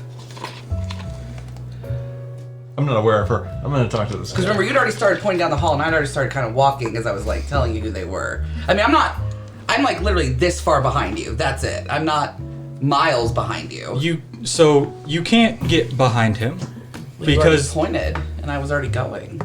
like he can point behind him, but you notice about 6 inches, or not 6 inches, about 6 feet behind him, this weird glowing barrier that seems to stretch as far as the eye can see. It's very hard to see it until you get this close, and you can see just what looks to be faint splashes of color. Just a little bit of gold here, a little bit of green here, a little bit of purples and blues and reds, just all throughout from everything you can see. And he says, again, I don't know what's happening, but you cannot go past here. I will not allow what's behind me to fall into the hands of those who wish my city harm. That's fine. Your name's Hordor, you said? Hodor. Hodor. Okay, I'm gonna be writing that down for OSHA. Excuse me, I should probably explain what is happening Please. here. So, my name is Nikt. I'm Gingy. This is my associate Gingy. This is Ispi. This is Ted. We were summoned here by, I believe, a person you may know named Elfo. We were also... And Lucy. And Lucy. Was he alive? Was Lucy they're alive? both alive. They're both injured outside of the city. Yeah, one of them drank a gold thing, and then the other one they gave to us. For if we needed it. And then we also... Show me. Can you show them the thing? The gold thing? Yeah, these that we're supposed to be getting paid with. This is the only one I Have have. you not and it was gotten yours in the given mail? to me for free. I just fucking told you that. How are I you- haven't gotten the last 3 fucking paychecks. That's why I Today, want to go to this- Santa's goddamn The office. topic of this conversation is not your remuneration. The topic of this conversation is our purpose here. And that is to liberate this place from the evil that has befallen it. There. Thank you, weird talking light bulbs. I agree completely. Show me the vial. I jingle. I'm holding it up. I've been holding it up. This thing. Okay. That is the vial. I point And with you my said fork. that Lucy and Elfo. Elfo summoned you here? Yeah. Yes. So the ritual was a success, and you And see I'm him. friends with Santa. Yeah, he's like my best friend from back when. Mrs. Claus baked my wife. And now we got 4 dozen little gingerbreads running. I don't have the time to deal with that. Oh. My connection to the wards on this place tell me that the front is under attack. We probably have a very limited amount of time. I'm going to put my faith in y'all, because I cannot do this alone. Behind me is what some refer to as the armory or the toy stop, the gift store, whatever you may wish to call it. It has every gift that Santa has made for the adventures of the world, both those that are high level that fight the demons and beasts that threaten the world of humanity, and those that are just starting off. Behind me is all the equipment any of them could ever need or want or desire. I will let y'all pass because I believe that our time here is coming to a close. I can feel the door weakening. You want me to go shove another shelf? I can do that. I will go and I will hold the door for as long as possible. I will buy y'all as much time as I can. Hodor! That's his name. Yeah, but you're not supposed to know that. The elf's not seen Game of Thrones. Anyway, I don't know if all of you are doing this willingly, or if there's things that you need or don't, but I'll give y'all at least 5 minutes that I will hold. I feel like I can do that. And with that, he lifts his sword up, plucks it on his shoulder, and marches forward. And you see not all of it disappear, but the section directly behind him very much gets very clear, and you get the feeling you could walk through it with ease. It's not gone, but you now feel like you could pass through. And judging by what he said, y'all have about 5 minutes. And this is where Okay. I'm going to essentially start our shopping episode. I'm going to give each of you a couple of rolls to look for whatever items you feel like you need, whether it's armor, spell components, magic staffs, scrolls of power, healing potions, potions of strength, vanishing. Anything that you could probably want is likely in this room, and probably fairly organized as long as any of you know the Elfish Dewey Decimal System. Ipsy, you're going to help me? So I'm going to have all of you tell me what you are looking for with your first search, and then roll me an investigation check. So, I already know. so in that case, let's start with Gingy. Okay. Gingy, what are you looking for? Ooh, I'm looking for a great sword. And any other weapons that I can put on me. So you're gonna make your main focus the greatsword. Yeah. Give me an investigation check. Okay. Come on. Oh, can I do it with advantage because of my gumdrop buttons? It was a 6. Okay. You find, after probably a good minute of searching, a very solid great axe. Like, it's looks just the size of you, and it's oddly festive. Its hilt looks like it's made of the wood of all the buildings around town, and there's beautiful carvings of Christmas trees and reindeers in flight on the head of the battle axe. And you pick it up, and you're like, all right, I can make this work. It's not magical, it just looks very nice. It's magical to me. Who would like to go next? Am I allowed to look for specific items or no? If, depending on how specific you want to be, it's going to affect the DC, but you can look for whatever you want, John. I'm gonna look for the Staff of Power. The Staff of Power. Is that a legendary item? No, it's the Staff of Power. It's a rare item. Rare item? Yeah, or very rare, I think it is. Alright, give me your investigation check. What class of item is the Staff of Power? Is it a staff, a wand, Force. It's a staff. It's a staff of little. It's a staff. but is it like a wizard staff, sorcerer? It's sorcerer, wizard, warlock only. Okay. So basically you're looking for a magic staff, and you're specifically looking for one of power. Yes. Okay, give me your check. It was 14. You do not find the Staff of Power. What you find is a very pretty and beautiful staff. It seems to be made of solid metal, but decorated quite like a very large candy cane, where it's red and white striped all the way up with little sprigs of mint and ribbon tied to the sides. And at the very top where the curve is, you see inset an odd gem that, upon looking a little closer, you realize to be a bauble from a Christmas tree. But it seems to hold some sort of fire or magic inside that you can almost see with your naked eye. And you pull it out and you think, all right, this will probably serve as a very solid staff, and I'm going to let you pick a basic ass staff and give it a +1. It is a +1 staff. Who's up next? I'll go. I would just like to find a replacement for my spell, my arcane focus. So it's just. Isn't that the light bulb you had on you? Oh, I thought we said I didn't have it. You're right, you didn't have it. That's Yeah. right, because nobody else did. All right, make an investigation check for me.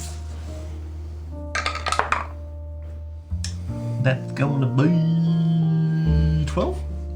Okay. You don't find anything like, oh my god, like this is the greatest thing I've seen, but like there's hundreds of thousands of magical focus that you can pick up. None of them have a screw where you can just into yourself, but you get the feeling if you got some of your cord and just wrapped it around, it'd probably be pretty secure. Excuse me, Mr. Gingerbread Man. Yeah? I have found this holy symbol of Pelor. It is, of course, funny to me that necessity makes odd bedfellows. Anyway, could you wrap me around it so that I may use it as an arcane focus? Okay. And while they do that, Ipsy, what would you like to look for? A battle axe and any kind of armor, whether it just be a shield or anything like that. So you are looking for a battle axe that you, as a 9-inch figure, could use. Yeah. Why you gotta say it like that? Why you gotta hit on short people? All right, The toy section real quick. give me your investigation check. 7. Where the Barbies at?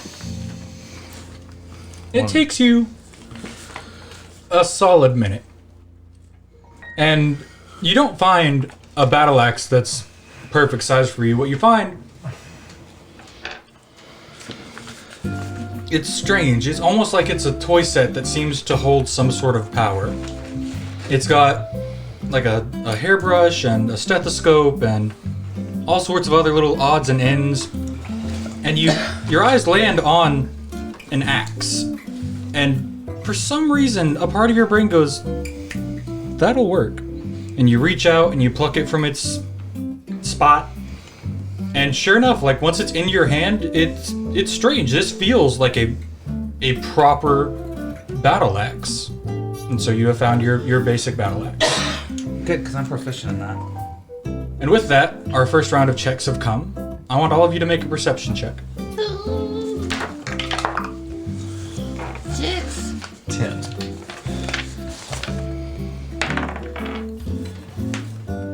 19. Finally, not something These are terrible. some shit dice. You hear the sound of a door breaking. Like it shatters, and you hear what you can only assume to be the shelf that you moved crash to the ground. And the sounds of combat begin very quickly. You can hear the grinding of snow, the swing of a sword, just sounds of combat. And you get the feeling the door has been breached, and Hodor is now buying you as much time as he can. What is the next thing y'all are going to look for? I would like to look for a necklace of fireballs. Or anything that similarly would allow me to cast a fireball. Ooh, staff. Do you have some sort of... What's your arcana? I'm proficient, scores +5. Alright. Looking for an item that does a specific thing like that instead of a more broad version, I'm going to say is going to take you two minutes to search for. I'm good with that. But you search around, give me your investigation check. Don't fail me now! 16. It's pretty good. You're looking around, and it's real hard to shift through piles and like look up and down because you're a pile of Christmas lights. Yeah, basically I'll set myself on the shelf and then move the mage hand to look. And as you call Gingy over to kind of help you scoop through some stuff, he pushes away a pile and does things like that, and you see something and you go, wait, stop! And he reaches back down to go back. He reaches back down to go where he was, and you hear a snap. And Gingy moves his hand and like lifts everything up, and you see what looks to be a wand. You reckon this is probably a wand of fireballs. That was it.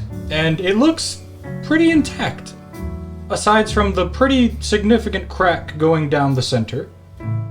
Not making it incapable of using, but you reckon the first time you channel magic through this, you probably have a 50-50 of it igniting in your hand, or casting the spell and then igniting in your hand.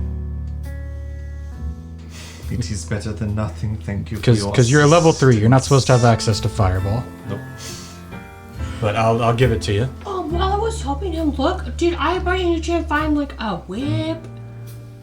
Or Sure, make me a check. Okay. Investigation. Oh, 18. Sure, you find a whip, and it. Does it nay-nay? I don't. Nice. I don't want to get into that. You find your whip. It seems to be a. You see, it seems to be a whip that will let you have a +1 with your attacks with it. It is a +1 whip. As if you're whipping a mayonnaise. Oh. That's your boy. It is you have found a +1 whip. And that is your search for the turn. John Brooks, which one of you wants to look for something now? I will look for a Did ring. you just do this? I will look for a ring of warmth. Again, you're looking for a... Give me an investigation check.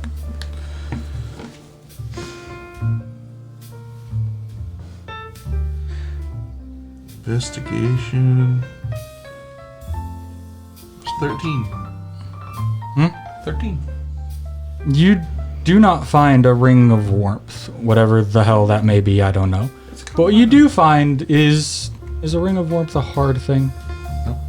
No, it's a common. Oh, okay, all right. Or it's green, not like You purple. find your ring of warmth, but again, much like the light bulbs, because you were looking for a very specific item, that's going to take you 2 of your rounds of searching. But you find your ring, and keep in mind, none of you have armor, none of you have potions or anything like that. If you're looking for these sorts of things, now is the time. Can I find more than one? I spy. No. What would you like to look for? I will look for armor. All right. Give me an investigation check.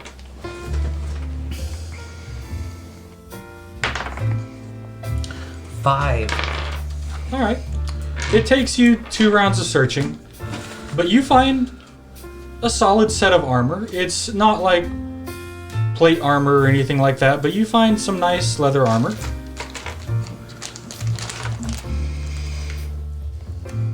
All right. Another perception check. Here. I had a perception check. Ooh, 21. Oh, not 20. 13. Plus 3 is 20. Perception. I'm distracted here. 3. You two don't hear jack shit. Y'all a little too excited about looking for stuff. Don't hear anything. You two, on the other hand, are starting to recognize that those sounds of combat are getting a lot closer. And not quickly, but pretty steadily. And it sounds like Hodor is losing ground. You're starting to hear a lot of grunts of pain and all sorts of not ideal sounds. You reckon you might have one more round before whatever forces are still alive are here to get you. Except for you. They all took 2 rounds of looking for various reasons. You still have 2 more. So you get to look for 2 more things. Tell me what they are. I want to look for some more of those gold vials. Because Okay. they seem like they're kind of common, like they might be around. Okay. Give me an investigation check. Ooh, nat 20 plus nothing. So nat 20. All right. Roll me a d4. 3. You find 3 of those vials, not among the toys or the shelves or the outgoing gifts, but among the frozen statues that you're starting to recognize as you look further and further around. You can see that while everybody is frozen, those that are wearing armor with like metal armor or even like nicer like studded leathers and things like that, they're not frozen all the way through, just mostly. And you can kind of see little glimpses of gold because you know where they're kept. They keep them on a cord around their neck. And you kind of apologize and get your weird... Do you have fingers? Or do you have nubs? You have a Some thumb. questions do You've not have retrieved answers. 3 of these vials from the fallen elves around the area. Give me one more search for whatever it is you want to look for. I would like to look for more of them, and this time Something that starts fire. I would like to look for more of them, and this time do an experiment. Do tell. Okay, so if I find more, I want to like try to give some to one of them that's still alive and see All if right, it give helps me it. an investigation check and a medicine check. Okay, 11 and then 9. You don't find any more. And as you start to walk up to one of the frozen figures, you uncork it and you start to tip it back and you stop and you think about what you know of medicine. and then you think, I don't know shit about medicine, and you pour one of the vials onto somebody's mouth to the best of your can, and you watch the liquid just hit the ice and just slide down, and you now have 3 of these vials instead of 4, and that's including the one that was given to you previously. I don't know who has that, See that? but that is everything that you are looking for. Okay, but did anybody else see me do that? Were you trying to be stealthy about it? I was digging for stuff. I'm digging for stuff. No, none of them saw it. I don't give a shit about things. All right, Ipsy, give me one more thing. I'm gonna search for something that can create fire. Just anything that can create fire. Anything that can create fire, that is fire, anything like that. All right, give me Whether an it be a investigation little check. Thing, Staff of fire. I don't care. 15. 15, that's pretty good. You're in the midst of your searching, you find all sorts of fire starters. You see flint and steel, torches that just need to be lit. You probably reckon you see a couple of things that look surprisingly like Molotov cocktails. You pass all that by, not quite what you're looking for. You do find during your searching one of those gold vials. And you start to think you see something nice, something remarkable for fire starting. And you recognize it a little bit. It's something that's used around elf cities a lot. And what you see in your hand is a little orb with 5 indentations on it. And you know full well that when you squeeze all 5 at the same time in your hand, a torch pops out. And that torch strong. Like, I mean, blowtorch, acetylene torch, like, typically used to engrave, like, the gingerbread houses and things like that. And that is what you find. Okay, can I actually hold it? Because my hand is... I'm going to say it is your size, yes. Perfect. You two, give me some. Quickly. I'm going to look for gauntlets of ogre power. Again, getting real specific. take too long. You don't have enough time to look for that. Not with the sounds you think you're hearing. Like, you can look for gauntlets. Can I look for... I'll look for fire starters. Alright, you're gonna look for a fire starter as well? Give me an investigation check.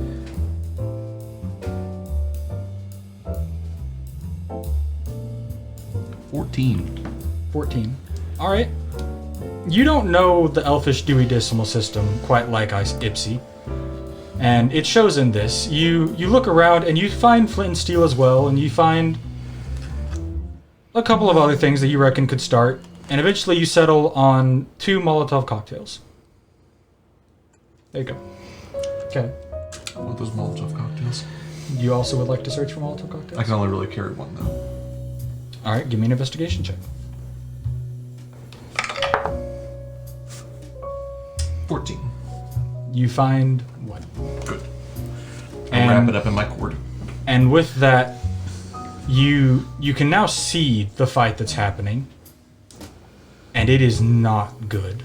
Oh, It is... Get out of here.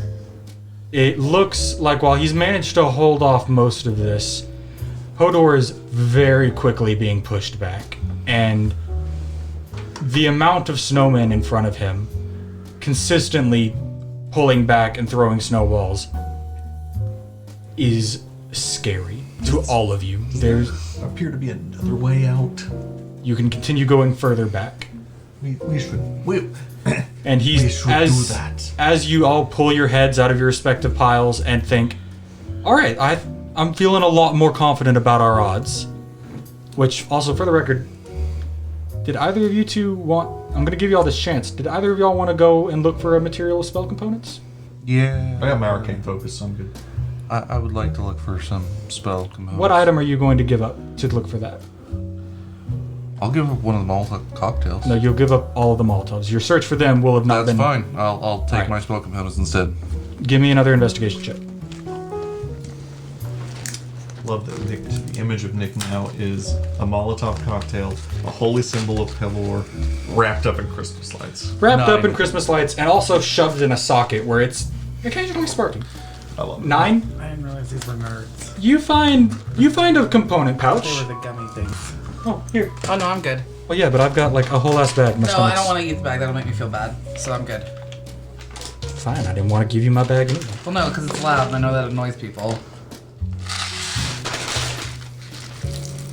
Anyway, you find a component pouch. It is not the same as the one you had, for sure. But it seems to have a lot of the basic stuff, and maybe a couple of your more esoteric stuff. Any spell that has a spell component, run it by me and let me know what it is, and I'm going to tell you if that bag has it. Bat fur. Kevin, is bat fur a common item? It is. It has bat fur. Alright. Everybody's got their stuff. No second guessing. You have two options available to you that become readily available. You can either A, go up to Hodor and try to help him hold this line and win the fight and see what happens after that. Or you can fall back and try to find some other alternate path or something. I would advise that we allow Hodor to make the sacrifice that he was so willing to make. And How many snowmen are upon there? hearing, you can't count that many. You don't. Again, now that you guys have left the original wall of the factory you walked into, you don't see walls on any side. You don't see a ceiling. It is just an endless mass of everything. And the particular lane that Hodor is trying to hold right now, you do not see an end to snowmen. They are probably 40 that you can count, and even more white behind that. Yep, I'm out. I want you guys to give me, or those that are looking towards the snowman, I want you to give me a perception check. Nat 20 plus 3! Nat 1. 19. All right. 14. So the two of you notice that the reason Hodor is able to hold this, despite the startling number of snowmen, is it seems like only the ones in front are throwing snowballs. The ones behind it don't seem to want to throw at their own comrades, so they've not been throwing. So he's really only dealing with about 4 snowmen at a time. But he's still losing. Like you can already tell he has probably 4 or 5 of these stuck to him, and it's showing. Like you can almost, as you watch, see the space between those snowballs connecting in ice. And as you all hear his weird telekinetic robot voice emerge from the lights, saying, "We should let him do what he said he was going to do, and we should fall back," you hear Hodor say, "Go, I will hold them for as long as I can. Make your way to the Santa's workshop. Save this city, and do what you can to help my people."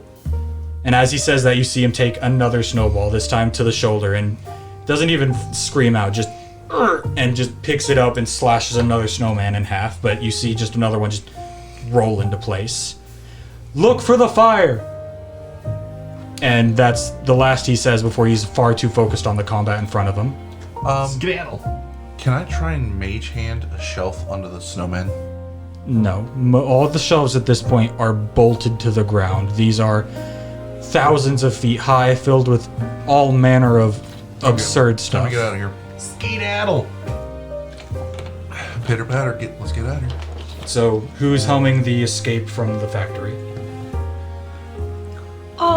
Ipsy, do you see? Ispy, sorry, do you see? Because you can read the elven stuff. Do you see, like, anywhere where it's like, exit? Or, like, get out this way? The way we came in works, but I guess do I see an exit? Give me a investigation check. Advantage, because you can read Elvish. Sure, I'll buy that. Okay. 15 is the best. You don't see anything that says exit. In fact, almost every sign is pointing back the way you came. But you do have a feeling, and you see a couple signs that are pointing further in, and you recognize they say words like emergency or Santa or things like that, and you're like, I got a good feeling about this, and you point that way. And because I think it's going to be funny, I'm going to remind y'all that forklift's probably within reach. Let's do this. Yeah! Let's blow this biscuit! So you all hop on the forklift. I'm gonna gun it! Give me another performance check. Alexa, play Beastie Boys Sabotage. 17! even better than the first time. Alexa, stop. Even better than the first time, you slide into that seat like a NASCAR driver. Just throw the clutch, pop the brake, however the hell forklifts work in this world, and just take off. All of you have a pretty good hold on. You're definitely not on the front because you learned from your lesson, I'm saying. And you are zooming by, probably at a solid 60, 70 feet around, like going. And you go, and you go, and you go, and you go. I want all of you to make a perception check for me. You at disadvantage because you're driving. Oh, good. well, that'll be a nat 1. 7. 1, 7, 13. Slide down and go 10. over Gingy's eyes. You kind of see this, like it's a continuation of your last roll and this one. You think you see a sign as you dart past that says three lefts ahead, take a left to Santa's fireplace. And you reel this out and you remember, look for the fire. And so you tap her on the shoulder and say, cut left. And like a 2 wheels. I'm trying to think of Drift. Yeah, basically Tokyo Drift of forklift. Just cut it around, skids through the side, do them beautifully, and you head forward. About another minute ahead, and you see a wall. The first wall you've seen since you entered. And again, it's just as massive and endless in every direction as you can. But further down this aisle, all the way to the end, you can see a spark, like a wavering light. And as you get closer and closer and closer, you eventually realize it's a fireplace. A rather substantial fireplace. Like, it looks... For being an elf town, it looks almost the size of a full human. Like, the actual fire pit. Gingy, don't slow down. Like the size of Santa? One could say such a thing. That's usually how the Christmas movies are. Don't slow down. Anyway, Slow down. Do we go through it? you guys go forward, and because of what y'all have just said, are we just going forward? We're gonna Leroy Jenkins. So what we see is just the fire, right? You see a fireplace, beautiful fireplace, ornate sides, no guard, just fire in front of it, and chimney, smoke going up, the whole shebang. Like, it looks like a fireplace. Can we see the back of the fireplace? Is there? Give me a perception check. 11. It's Can I help real you? hard to... Can I help him? Sure. No, that just means he rolls again. Oh, okay. Worse. It's real hard to see moving at Mach 30 on a forklift towards a fireplace with a roaring fire in it. You have no idea what's behind that fireplace. I tighten up my my cord on the cymbal and I say, "Hello, take the wheel." Are we just full sending this? Yep. I'm up for full sending. Yeah, we're Not It's- to make it a deliberate cliffhanger, but this would be a good time for a break. All right, In then about let's 2 take a hours. break. We're at 2 hours. Yep. All right, this is actually pacing pretty well. I don't think Vera could. By the way, we're back. Look, these are valid questions. I just imagine some people would just be like, Oh, girls.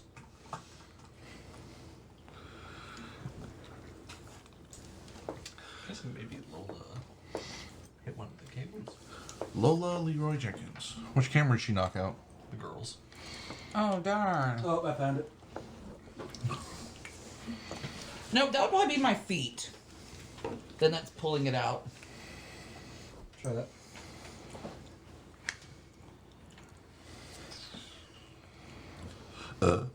So hi, everybody. Hi, everybody. hi. Yeah, that was it. What, Boogie? You want to say hi too? This is such a good. You act like you're starving to death over there. There we go. You have a big full bowl of food in the kitchen. Okay. All right.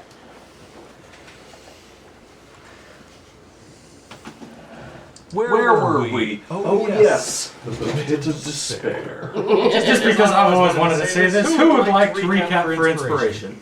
Can I do it? Sure, Kevin. Okay. So our intrepid band of heroes Were summoned to a mystical, magical Christmas wonderland. While there they met Elfo and Lucy, who they had said had used the very last of their arcane abilities to summon anyone and everyone who could help. And so the four of us arrived, nicked a sentient band of Christmas lights. Ted, the ghost of Christmas Future's brother.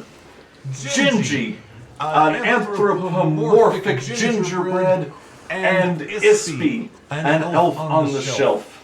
There they received their instructions from the people that summoned them. They went through the town, fought off some baddie snowmen, went to the warehouse, got their shit, and got some other cool shit. There they met Hodor, who heroically sacrificed his life for them and their cause. He's probably dead. And so the party fled on an enchanted arcane. You're saying there's echoey and that the audience was odd. Oh, I don't know what this. Thank you guys. It's your voice, Kevin. Is How's that that better? sound to everybody?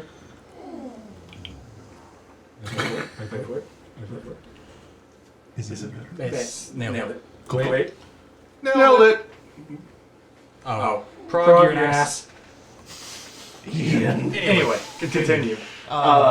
Yes. So, Wait. I got a no and an XD. Like I got no, XD, not yet. Oh, wait. So wait, is it really not better? No. It's echoing everywhere. Let's figure it out. I blame Lola. Meanwhile, bagel bites. Oh, there it is. is that better? Good. Am I Wait for still echoey? Am I echoey now? Much better. Oh, yes. Anyway, all aboard our arcane forklift, we headed full speed, full tilt into what we believe to be the fireplace of Santa Claus's domicile. All right. And with that, I'm going to have everybody make a check because I'm going to paint a quick scene for everybody. This forklift, which Gingy is driving, Gingy being a 6-foot snowman, would imply a pretty... That is correct, my bad. Not snowman, gingerbread man. Would imply a pretty large mechanical device that, holding a 6-foot gingerbread man, you could probably argue is a bit larger than your average fireplace. And certainly larger than this one. But we've set it full tilt, and so I'm going to have everybody make either a strength check to hold on or a dexterity check to not take as much of an impact. It is up to you. 19! 19? For what? Either a Strength strength or or a dexterity. Saving throw? Boogie. Oh, that's gonna be 24. Saving throw? Sure. Saving throw. 15. Surprisingly good rolls all around. So what happens is one of you, I'm going to say it's the Christmas lights echoing in your ear upon your head, just goes, floor it, do it. And Gingy, sold. Foot down on the gas, ready to go, clutching onto Elfo and watching Ted just clutch on to the back for dear life. Prongs of the forklift are down, you're going forward, and you hit something real hard. Everybody is ejected from the machine in no smooth fashion. I'm not gonna say your gingerbread legs break or anything like that, but Are we literally stuck in a fire? everybody is taking damage. Surprisingly enough, once you've all impact damage, I'm gonna say it's this one, just because I don't know how these things work. It's whatever you say it is, man. That's going to be 7 points of damage to everybody. Because that was going to be 14, but you all did very good on your checks. Maybe a D8 was too high. Anyway. As you all get up, very battered and bruised, going, alright, maybe not the best idea. You notice something odd. The forklift, where it was angled to go straight through this fire, the prongs are what stopped it, and the prongs stopped a good foot, at least, away from the fire. Like, before you even get to the fire, it just seems like they hit an invisible wall and just thus ejecting all of you beautifully into the air like little snowflakes that crashed to the ground. As you pick yourselves up and reattach gumdrop buttons and check for broken bulbs, what would y'all like to do? I'd like to look around and see where I think we are. Yeah, I want to examine the force field. Yeah. Alright. Yep. All of you give me investigation checks. I really want to say disadvantage to you because you don't have eyes, but I won't. Hot 9. 8. 15. 9. Again, the knowledge that she has is well worth the sass she's been giving all of you the whole time. Because while the rest of you are just staring at this fireplace, kind of putting your hand forward, going, why does it not go? Not to make you sound like simpletons, but just like, why is it not doing it? She's looking around and looking, and you can very clearly see little sigils carved into the ground that look like elf magic. And you get the feeling there's probably a reason this is stopping you, because from your angle, looking through with your investigation check, you can see something on the other side of the fire. Like, you can't quite tell what it is, but there's definitely something behind it. And as you're looking, and you kind of push people out of the way at times, or as much as you can for all of them. You can push the light bulbs out of the way. With the other two, you kind of Just float. move. You can see certain glyphs on the wall that are lit up. Anybody proficient in Arcana? I am. Of course, the floating light bulbs are. Make me an Arcana check. I am as well. All right, make me an Arcana check. That is a dirty 20. Guess what? Nat 20. 23. All right. Neither of y'all speak the Elvish language, so y'all aren't really proficient in their language of runic circles and magic and blah blah blah. But both of you have that gift for magic, that innate understanding that most only could we wish to be born with. And as you're staring at them, you kind of lean over and you ask for a clarification, like, do you know what that symbol in particular means? Do you know what this does? That is a diphthong in Undercommon, but of course they share a similar root language. Sure. You get the feeling that there is an order in which you have to press these. And as you look at them, you realize there's a lot of them. Not like 50, but there's probably 12, if you had to guess. And they all... Like, that's really all you guys got. But you get the feeling you have to interact with these, and there's 12 of them that you have spotted. When you say these, is it like the bricks of the fireplace, or The glyphs. The glyphs that are just encircled around it. You, on the other hand, reading this language and knowing what you know, recognize that one of them says turtle dove, one of them says gold ring, one of them says milkmaids, and they all say various things. Give me a history check. I can read this one. It says... Go ahead and say, all of you give me a history check. 18. 17. 16. 13. All of you but that one.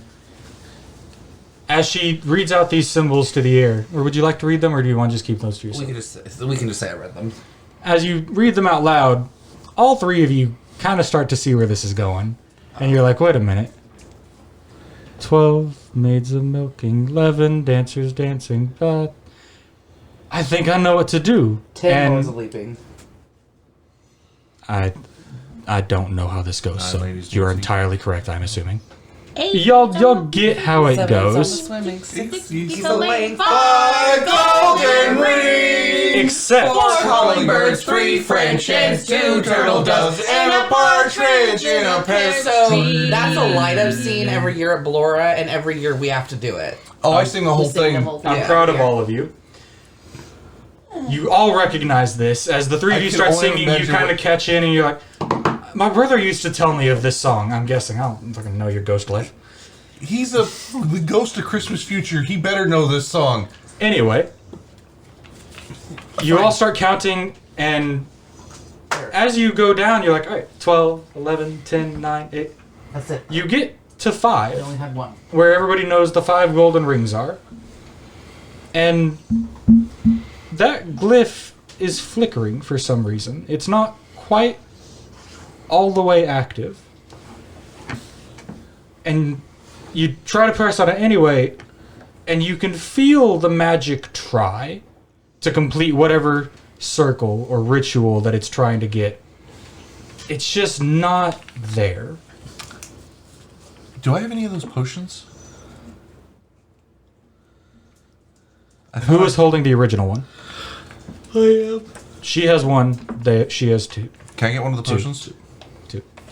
I'm gonna pour the potion, since it's like Santa's magic, on that glyph. And this was the puzzle I was really nervous we weren't gonna get. And all of a sudden, that glyph sparks to life. You watch as the gold liquid that you pour out fill into the glyph, dig out new divots, and bring it back to life, sparkling and glowing full, just like all of the rest of This them. is just says 5 golden rings. And with that, it's come alight, and you can pick up where you go, and you've sung the song aloud. 4 calling birds. 3 French hens, 2 turtle doves, and a partridge in a pear tree. And a partridge in a pear tree.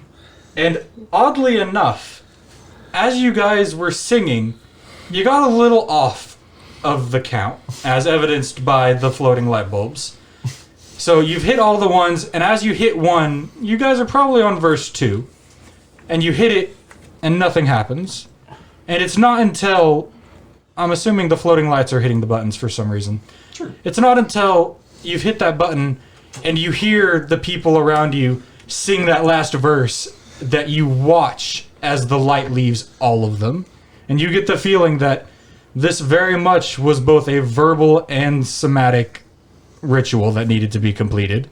And with it, the little force field that was lit seems to have vanished. Onto the forklift. Let's back this thing up. Stop it. Do not forklift get is- on the forklift. Forklift is still bigger than the fireplace. Yes, you fool. Then we'll go through the Yes, fireplace. just walk like you humans can. All right, do you guys just walk through the fire? Yeah. All right, I won't take the forklift. it's fire. It's not fake fire. Like you Like, as we approach, does it feel hot? very. Oh, it is hot. Anybody has some of the ice or the snow? Is there snow on. behind us? Like that the forklift trailed in or something? Not quite. You reckon the fight with the snowman never made it this far, I'm thanks gonna to the start barrier casting- Hodor had. I'm gonna cast Frostbite, the cantrip, to put out the fire. All right, you cast the spell, and it seems to have affected the fire a little. It looks maybe a little dimmer, but it is still a roaring fire. Okay, I'm gonna cast Ray of Frost then. You cast your spell, and again, it definitely seems like it's doing something, but it seems like there's a much stronger magic keeping this fire alive. Okay, here's an idea. Does anyone want to climb the chimney? The fire is directly under the chimney that would like... Yeah, no. So, now that we're up on this, is there anything behind the fire? Is there anything Give to me make us think? one more perception check. That's going to be 15. Yeah. Looking with your weird light bulb eyes, you get as close as you can without feeling the wiring that makes you up melt. And you see to the other side. It seems like there's a weird film, almost like the barrier that Hodor had on the other side of the fire, but just on the other side of that looks to be the outside. Like there's snow and you can see streets and more statues of elves and maybe a foot through the fire. Everyone, Hold on, I have a solution. what? What we'll do is we'll climb. How tall is the fire relative to the height of the fireplace? It fills up the whole fireplace. Damn it! I was gonna have Nick string from the shelf to the outside, and then we're gonna use him as zip line. Gingy, That would probably kill him. Gingy, throw me through. Are you sure? Yes, it is important that we get out, and this may be our only way. I am willing to sacrifice myself if this is not the correct outcome. Alright, do you do it? But Stop your blubbering! Now throw me. okay. I'm gonna ball him up real tight. And I'm just gonna Oh, I'm gonna- could you, real quick though, could you take the Molotov cocktail out of me? Yeah. Thank you. I haven't thought about that completely. I would have just let that go by. I'm glad you pointed that out because the idea of the sentient ball of lights tangled up around this Molotov getting sent through, landing and going, I've done it! The light that burns twice as bright only burns twice as long. Now throw me, you fool! You were close. I'll give it to you. I'm gonna ball him up real tight, and then I'm gonna get as close as I can. I'm gonna wind back, and I'm gonna choke him, try and get him through as fast as possible. Alright. Make me a dexterity check to try to not wing the sides of the fireplace. Wait, shouldn't you make a strength check to throw him? He's a ball And then of he lights. shouldn't he I'm make assuming this- that the 6-foot snowman can throw that It's whatever. a foot. Gingerbread We're man. making this up. What was it? Oh no, I forgot. I gotta re-roll. It was a 6. It was a 7. Alright. You feel yourself get balled up, and she throws, and he throws, whoever throws, and chucks it. And it's a strong throw. Yes. Accuracy might leave a little to be desired. You still go through the fire. You kind of glance a wall. You feel a couple of your bulbs break. I'm gonna say, where's a D4? Take 4 points of damage as a couple of your light bulbs Got 6 pop on the lives. wall. But you made it through. You phased through the barrier. You landed gently in a little thing of snow, and all seems to be well. Are you burned at all? No, like, she got winged through pretty quick. The impact hurt more than the fire. If you go quickly and do not glance the sides as I did, you will make it through unscathed. I'm gonna try and walk through. All right. Do you send yourself through? Walk Well, through? I'm gonna touch the fire initially to see if it burns me. And It burns you. I'm gonna run through. All right, you go. Yeah. All right. Roll me a dexterity check again. 9.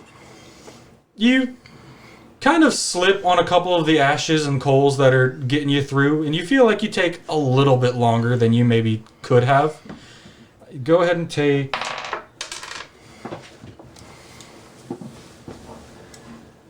Oh, I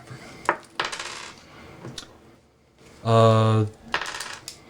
Grim Harvest. 5 points of fire damage. But you've made it through, and you did not ignite.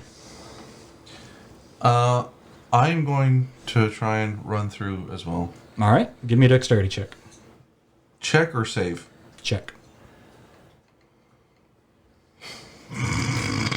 4. Ooh. Guys, no. Getting crispy. You And I'm gonna- you see what happened to him, and you think, all right, we just got to get through. You see what happened to her, and you mark where she slipped in the coals, and you're like, I definitely don't want to do that. And you are so focused on that spot that as you go charging through, turns out there's a little bit of a lip when you go into the fireplace to kind of like normally catch ashes and stuff. And you catch just the tip of your foot in it. You don't go full sprawling into this fireplace, but you definitely stumble for a solid 2 seconds in the middle of the fire before you manage to get out. You also take 5 points of fire damage, except you are on fire. I'm gonna go straight into a snowbank. You do so, taking only 1 more point of fire damage. That should put me out, though. Yeah, like your charge to the fire, to the snowbank, got 1 more point of damage on you while you got there. Elfo, or not, sorry, I That's Spy. fine. Small cotton stuffed figure that must now brave this fire alone. How do you want to do this? Going out with a blaze of glory. Just gonna slowly walk in. No, I'm gonna take off running and. Okay, I was about to be like, every time one of y'all says slow walk in, I'm just like, No, I'll You'll have the theme music playing behind So you. I can see that there's something on the other side. So yeah, can I see how like thick you've seen all of them. Yeah, go but through can it. I see how thick the fire is? It's probably about a foot of fire. Is it triple C? Okay, so I'll just take off running, and I'm just going to like try and hurdle through it. All right, give me a dexterity check. You seem tired. 15. That's the best one we've seen so far, and it shows. Whether it's because you're a lot more nervous about your polyester insides going, Yeah. or just because you watched them do it and you wanted to show off how much better you are. Baby You, Groot. almost like a ballerina or a ninja, however you want to describe it, put 1 foot just at the tip of that fire and just long jump through. Just beautifully. Emerge from the other side, fire behind you. Not burned more than 2 points. Okay. And with that, you're all on the other side of the fire. And as you stop and turn around, you don't see the fireplace. It looks like there's just a wall. And you're kind of confused because you're like, there's definitely... Like, we could see through the barrier last time. What's going on? Is there any chance of a rest? A rest.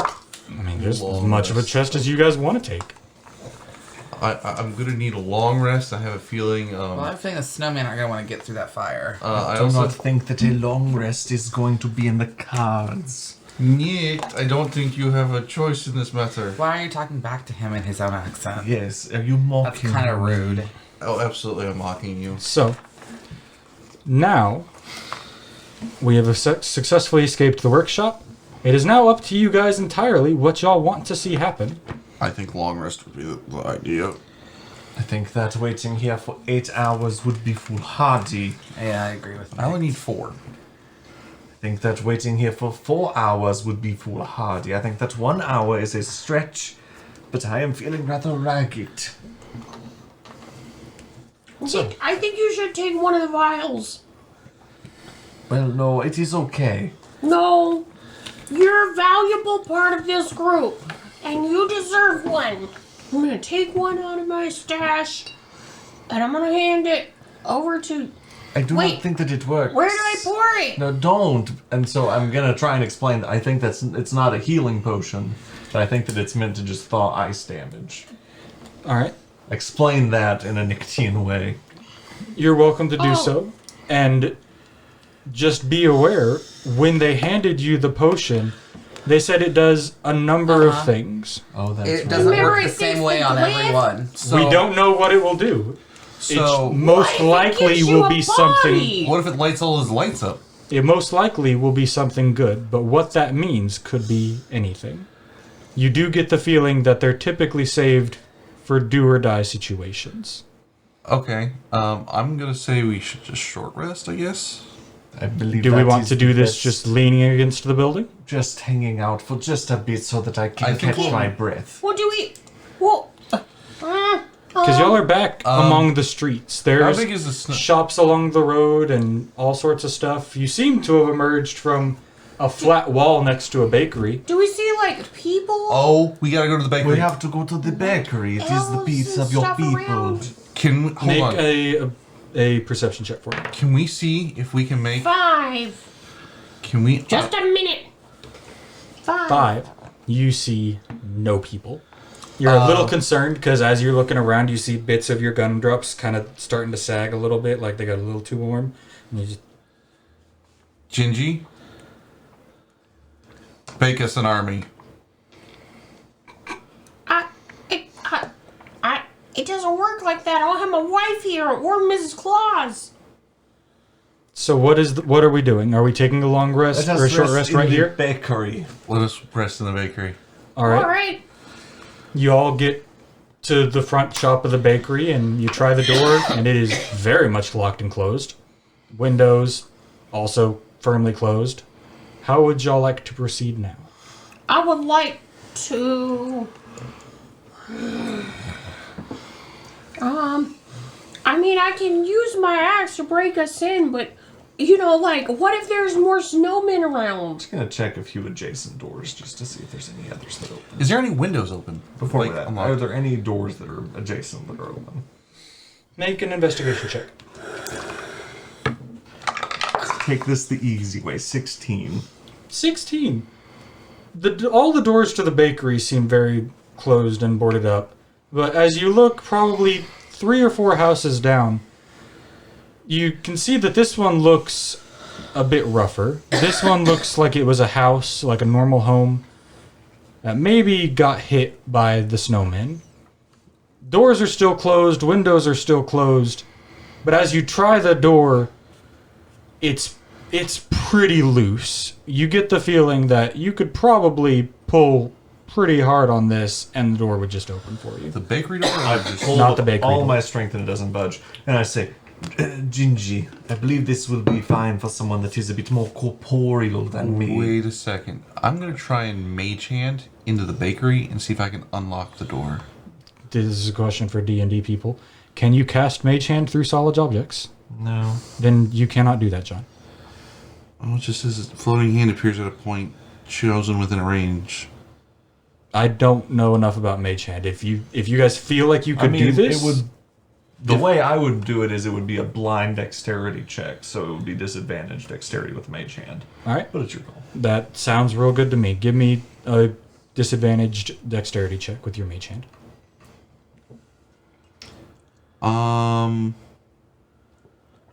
Oh, that's an 18, right? I don't know. It'll say at the bottom. Fuck. It said 4 for some. That's gonna be a no. Plus 1, so 5. Still gonna be a no. What Gingy. if I carry everyone on my back and they rest? But first, before that, you heard our good friend Lightbulb Man. Well, Call I for you. did, but like, You could carry Noct and Ispy on you very easily. Ghost Zombie Man is a full-sized person. You would be struggling to carry him to the point where he could zone out and get a short rest. all right, Please open the door. okay. What's inside? Ian agrees with our assessment of Mage Hand. Inside of this, you see what looks to be a lovely family home. You see pictures of little, what you're assuming to be elf children and elf parents and grandparents. It's really hard to tell with elves, except for you, you can tell. But the rest of you aren't real familiar with how elves work, especially not these elves. It's kind of hard to tell how old they are, what's going on, anything like that. But it looks like a lovely home with a fireplace, nothing lit in it right now, which all of you breathe a sigh of relief at. The biggest thing you notice when you walk in this room is the 6 statues that are frozen around the room. Very much with faces filled with terror. This reminds me of a joke in Orcish, but I do not think it would translate into common. This makes me so sad. Wait, didn't you try and pour one of the potions? I wouldn't do that. Nobody saw that. Yeah, nobody saw that. Resting? Yeah. Why don't you guys rest and I'll keep watch? All right. Give me a perception check. Ooh, dirty 20. All right. Everybody else resting, getting their short rest? Yeah. While they're resting, can I look around? You sure can. Okay. And with that roll, I'm going to tell you what you can find. You all get in and you close the door back as best you can, kind of wedge it shut. And it seems like it's going to hold pretty well. So you're kind of keeping watch, listening for something approach, and just checking out the inside of the house. About 20 minutes in to your hour watch look around, as you're walking from room to room looking around, you hear a squeak or a yelp or some sound you didn't quite catch, but you heard something very distinct that sounded like it was coming from underneath the table about a foot in front of you. And it's worth mentioning, y'all are in an elf house. You are basically watching perpendicular this entire time. Like, you are very crouched in. I'm gonna whisper. Hello.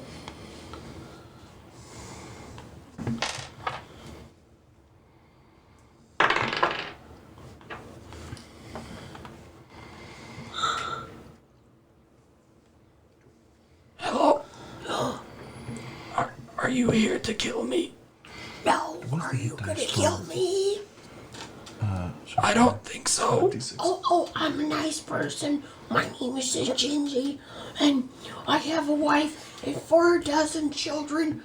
Please don't kill me. I think that's my question. You've seen my children in the front. I'm so sorry. Those are your children. And at this point, you see crawling out from under a bed or a table, a very old elf. And like, this one is apparently old. A lot of wrinkles, a lot of deep, heavy-set eyes and scars.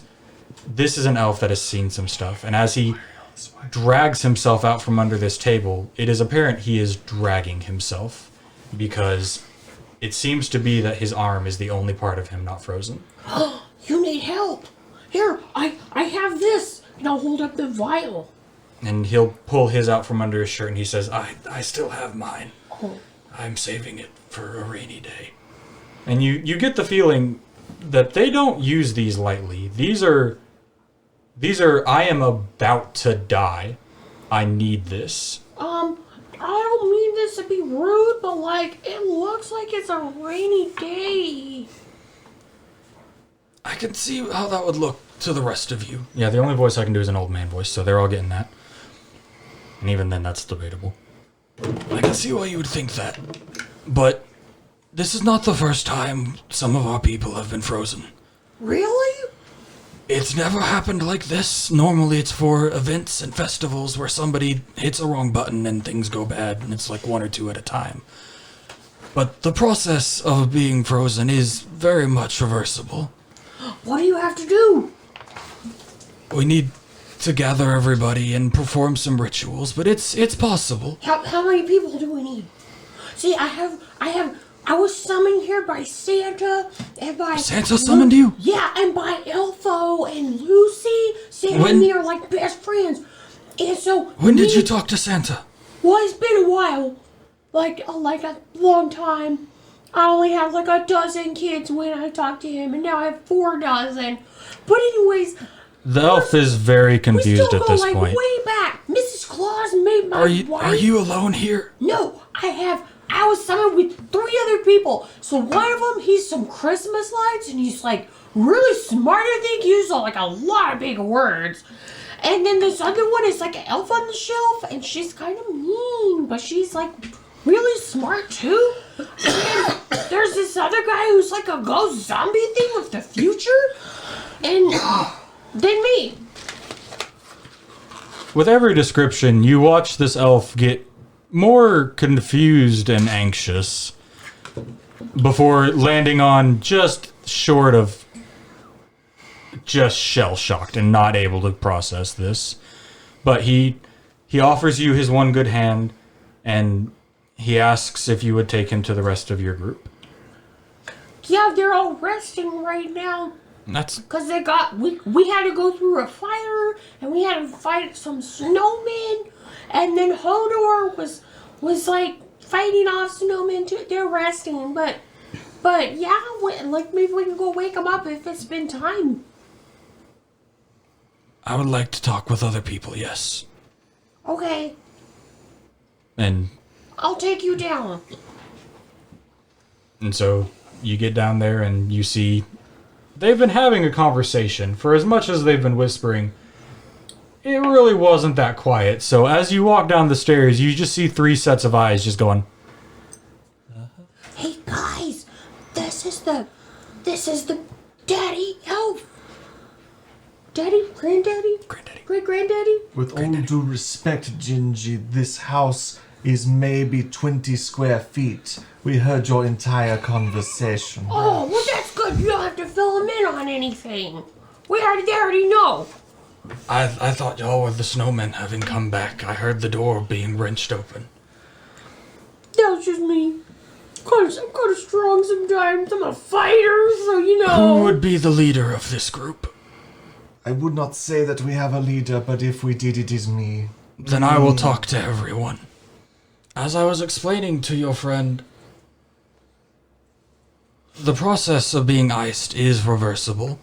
It's something that takes time, but it is something my people can do. It's not a perfect process. Likely, 1 out of every 10 people that you've seen are not going to make it, especially if there's been some sort of fall or crack. Any limbs that have fallen are lost, any pieces that are missing are gone. But it is a survivable process, so I am not too concerned. This just means that our time is running short. For every minute that passes, the odds of us de-thawing everyone get smaller. My name is Grinch, because it's the only thing I could think of just now. It is excellent to meet you, Grinch. I am one of the researchers for the R&D department. It's why I was able to get here in time. I heard the alarms go off and my family was gathered. But unfortunately, the door did not hold the snowmen back. Were you followed here? We don't think so, because we came through the fire. You keep saying that. There should be no open fires in this city. Oh, well, they told us on the other side to look at the fire. And so we went to the warehouse, and then there was a fire, and we tried You to... went through Santa's fire? Yeah. He's the only one that takes that. He's the only one immune to fire. Oh, yeah, we're not immune. We got a little hurt. That's when my buddies had to take some rest. I was keeping watch. Well, yeah, that's his shortcut, so he doesn't have to walk all the way around. It's a big building, and he's a fat man. Everybody likes some cookies. This is true. This is true. Cookies are very good. I have a question. You say that there is a sort of ritual which may bring back the people who have been frozen. I must ask you this. Do you think it would behoove us to pursue this ritual or to parley with this Santa Claus? Would this ritual fix the snowmen? Please answer my question first. I can answer both. No. This ritual is... The only point is to just unice somebody. There's no other benefit. It just brings people back from being frozen. Alright, so like, since you're in the R&D and everything, like, what's making the snowman all crazy? That's just the city's defenses. We have in Santa's house, in his private study, it's where most of our defenses are centered. There, if I remember right, it's been a while since I've been in. It's a pretty private place for Santa. It's where he keeps his list. Oh, I have to send him the names for the list. You're real. We'll get to that in a second. There's a crystal in that room. All you have to do is remove it from where it sits, And that should deactivate most of the defenses. Including the snowmen. Like, So we take a crystal in the room, we just take it off from where it is. yep. It's not a complex system. It's pretty go forward. So Like an on-off switch, but with crystals. So, like, how far are we now from Sienna's? You see him stop and do math, and then look at his legs and look at y'all's, and then do math again. Y'all are probably an hour's journey if you take the straightest route. I wouldn't recommend What it. about, like, the sneaky route? It's not so much road a- less traveled. It's not so much a back path. When we designed the snowmen and we programmed their routes, they all follow a strong route. Like, there's no street that doesn't get seen. You just want to time it to where you're not there when their patrol goes by. You know the schedule? I know that there's typically a 15-minute interval between patrols. That's about it, and I don't know if that's changed with the lockdown.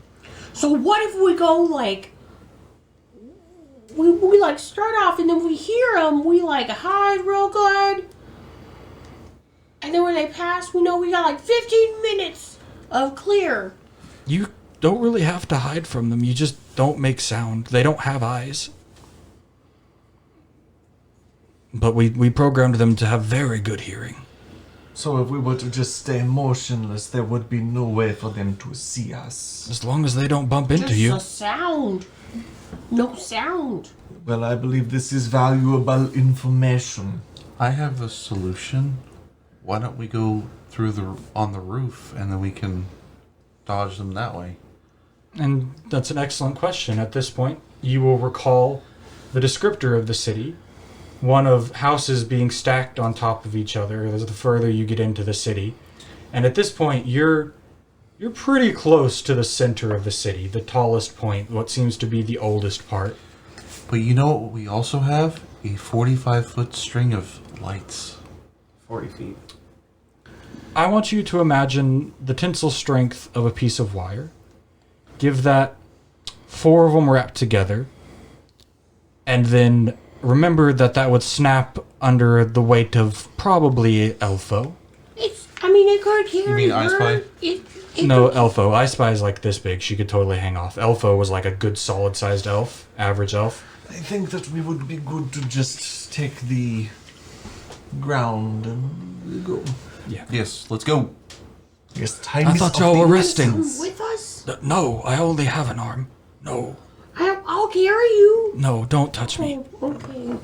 You, Are y'all done resting? I think so. It's been a long time. I'll go ahead and say y'all, at this point, y'all have gotten a short rest. Let's get it. Any go. hit dice that you want to spend, feel free. Already Well, I get did. all my benefits back from a short rest. Oh, yeah. I had garbage rolls on my hit dice. I got 2, so don't feel... Yep. I got a 1, a 1, and a 3. Oh, how many rolls do we do? You do what? You get 1 set of hit dice per level. Oh, So you'd have 3 sets of hit dice. I'm only rolled 2 more. And you can roll as many as you want on a short rest. No. Sweet. 8 more points in.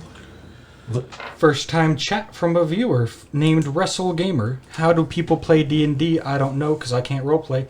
We're finding that out myself. Well, I'm normally a player. This is my first time DMing, so what you're seeing right now is pretty much the best we've got. You This just is- roll with your punches, try not to say no too much, and try to have fun. Yeah, having fun is kind of the big deal. Yeah. But thank you for joining us, Wrestle Gamer, at this kind hour of 1:30 in the morning. Let's do it. You have completed your rest. You have a rough plan going forward, and if you recall, you have a map. Let's go. So you get out. What do y'all want to do?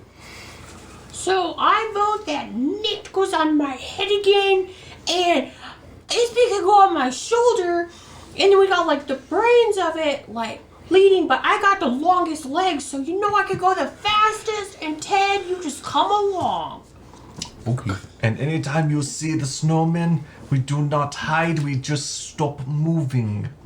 And make no sound. Make no sounds. Don't worry about disturbing the game. This is perfectly fine. Yes. Do it. That is entirely correct. So going forward, using that assumption, you have two paths you can stick to. One, the middle of the road where there's no ice, there's no snow, it's pretty straightforward. It seems like the cobblestone's been cleared to make sure that, I'm not going to say there's cars in this world, but we've also not seen horses. The sleighs that travel the streets can do so unimpeded. You can take that path, but that's the path the snowmen travel. So it's likely you're going to have to try to dodge them without making sound. Or you can take the sidewalks, where there is a lot of built-up snow that's not been shoveled away for a couple of days thanks to what's been going on. Okay, question. Can we watch one of the patrols go by and see where they patrol exactly? And is it like one or is it like 15 of them that clear the entire road? Sure can. So you guys want to do that? Sure. All right. So you stop. You kind of crack. You're still inside Grinch's house. You kind of crack the door, and all of you just poke your heads out at different heights. And as you are looking out, you watch through the crack in the door, and you give it 15 minutes because that's what he said. And in that 15 minutes, you see two sets of snowmen go by. One, probably 3 or 4 of the snowmen that you've seen so far, moving just fine. The next set looks to be probably 8 or 9 snowmen, but one of them looks to be different. They're a good deal larger than the rest. That's really the only defining difference, but you get the feeling looking at them that bigger one's probably a little different and might cause some problems. For the first set, because you're specifically looking at their pathing, go through dead center of the street in a triangle formation, leaving plenty of room on the sides that you could easily get to. The second set pretty much took up the whole street. And as you think of that and you look on by and you wait for the next set to see which one's more common, you watch another set go by and it's another small one. And then another 15 minutes go by, and in that time you see 3 big groups of people. You get the feeling that while the time limit between the patrols is pretty solid, about 5 minutes for each, the amount that is there changes every time. On average, you're looking at groups of 3 to 5, but you've seen as large as 12. All right, so I am going to like army crawl on the snow and start going towards Santa's house. Okay, that's the route you want to go. What would you like to do, carrying the other 2? Sidewalk. Because I want to stay off the street, I think. And my intent is just that way I don't make noise as I'm army crawling. All right. So, obviously your speed's going to be pretty rough to doing that. You're not army crawling, right? I'm going to walk. So, he starts walking, you're army crawling. You get the feeling that you're definitely making less sound, but you're probably making a fifth of the movement they are. Would you like to continue? I'll get up and walk, but if the moment any of the patrols get close, I'm going to hit the deck. All right. And stop moving. All right. So is that what everybody's going to do? Stick to the sidewalk? Yeah. Yep, sounds good. All right. But before that, the Grinch wants to pull Ispy aside and just say, I've never actually met an elf on the shelf. I did not think y'all were real. We are. Do you know how many of you there are? Thousands, hundreds of thousands. I mean, some of us get treated like a toy and get thrown away, but for the most part, we are real. Yeah. We scream, we feel. That sounds... We don't get fucking paid. That one's concerning. Have you gotten your vials? No. Everyone keeps saying you get them in the mail. I'm not getting them. Do you have one on you? Well, I have one that someone gave me, but... Okay, and you see him start to put his back in his shirt. And you guys separate and go on your way as he wishes you a good luck to the mythical figure that was in his house. Thank you. So, Found the elven Bigfoot. moving along the road, going by, 5 minutes have passed. It is time for the first patrol. What do y'all guys want to do? You can hear the snow start to grind. Gonna immediately stop. I want to sit down, put my head down, so I can't even see him. Alright. So, you froze in place. You're sitting down. Make a stealth check at disadvantage. Oh, God. 12. Not bad. You got lucky this time. There was a group of normal sentries. They seem to have not heard the sound of the snow crunch. And they move on down the road, and you feel you have another couple minutes where you can make distance. Okay. My suggestion would be when we see these patrols to just be perfectly motionless. Easy for the string of lights to say. It is. I will say it again. When we see these patrols, be sure you are perfectly motionless. I'm gonna close my eyes so I can't see him because I'll get really nervous when they get right by me. And I might make a little icing dribble. That would be the worst outcome for I know. several different reasons. Shall we continue? Yeah. Would you sit them in your pants? Is Yeah. no one realizing that the icing is semen? Alright, and on that note, I want whoever's heading this to make a survival check for me. Sounds like Gingy. Ooh, that's a nat 1, but plus 1, so 2. Hot 2. Gingy, I want you to roll me a d4. Oh no! A 4! Okay. So the survival check was basically to see how fast you can move and how quietly. Because you've established a pattern, you know what to do. Now it's just a matter of executing it. You guys see that last patrol start, and you get yourselves together, and you, not full out sprint, but you do some fast walking. You know you've got a little bit of time to make some noise. About the 3-4 minute mark, he starts to slow down and get ready to have to freeze in place. You, with your eyes clenched shut, having two figures on you, just super nervous. And you don't quite pick up on the sound of that snow grinding like you hoped you would. And as you're going, and you're going, and you're going, you definitely get to the point where all of a sudden you hear the snow, and it's directly behind you. And you stop, and you open your eyes, and you turn around, and there is 4 of our snowmen friends. 3 of the ones you've seen before, and 1 of the bigger ones. I would like you all to roll initiative. 17. 14. For Mr. Russell Gamer, are there ever any natural zeros? No. So anytime somebody rolls, they roll a d20, and the lowest number on that is a 1. 5. 17. 7. All right. 11. 11. 14. 14. And I roll initiative for the baddies, which is something I've never done before. Yeah. Hey, all right. So, Ted, you're up. Gingy, you're on deck. Ted, you see what's about to happen. You see Gingy head down, just barreling forward like a train as these snowmen zip past you who have frozen and are already starting to, like, scoop that snow out to roll it up. I am...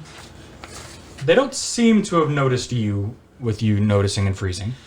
Alright, since I have a feeling they're going to attack my allies, I'm going to cast Chaos Bolt.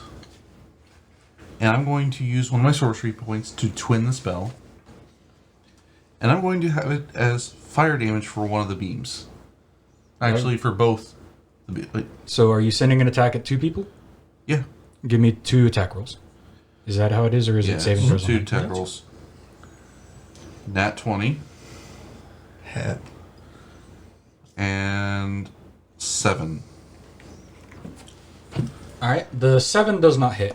The, what was the first one? Nat 20. The nat 20, that bolt of fire And then I think it's, demolishes a snowman. It I'm doesn't aiming hit for the the big big one. It doesn't hit the big one. I would need you to call that out before you Oh. made the attack land. Doesn't hit the big one, but one of the smaller ones that had a attack wound up vaporized. Is there verbal components for that spell?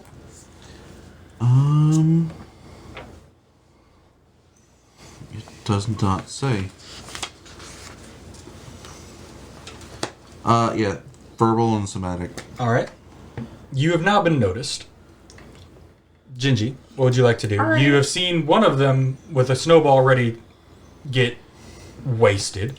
I'm gonna take the great sword, I'm gonna pull my great sword out, and I'm gonna aim to slash all of them in the middle section. I'm gonna need you to pick one, unless you can swing 3 times. Okay. So I'll go for the big one. Okay. Give me an attack roll. Ooh, dirty 20! That's gonna hit. Give me some Okay. damage. 2d6 plus 5. Ooh, 5. Ooh, 6. Ooh, 16! 16 points of damage?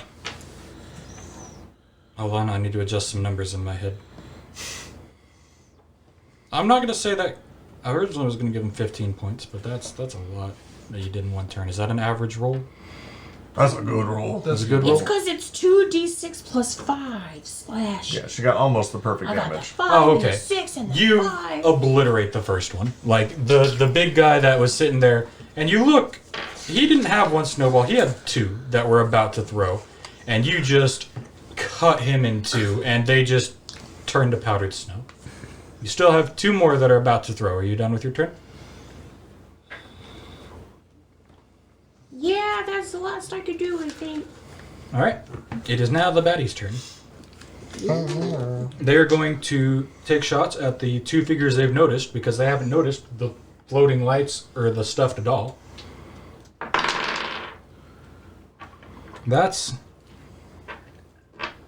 2 pretty awful rolls on their part.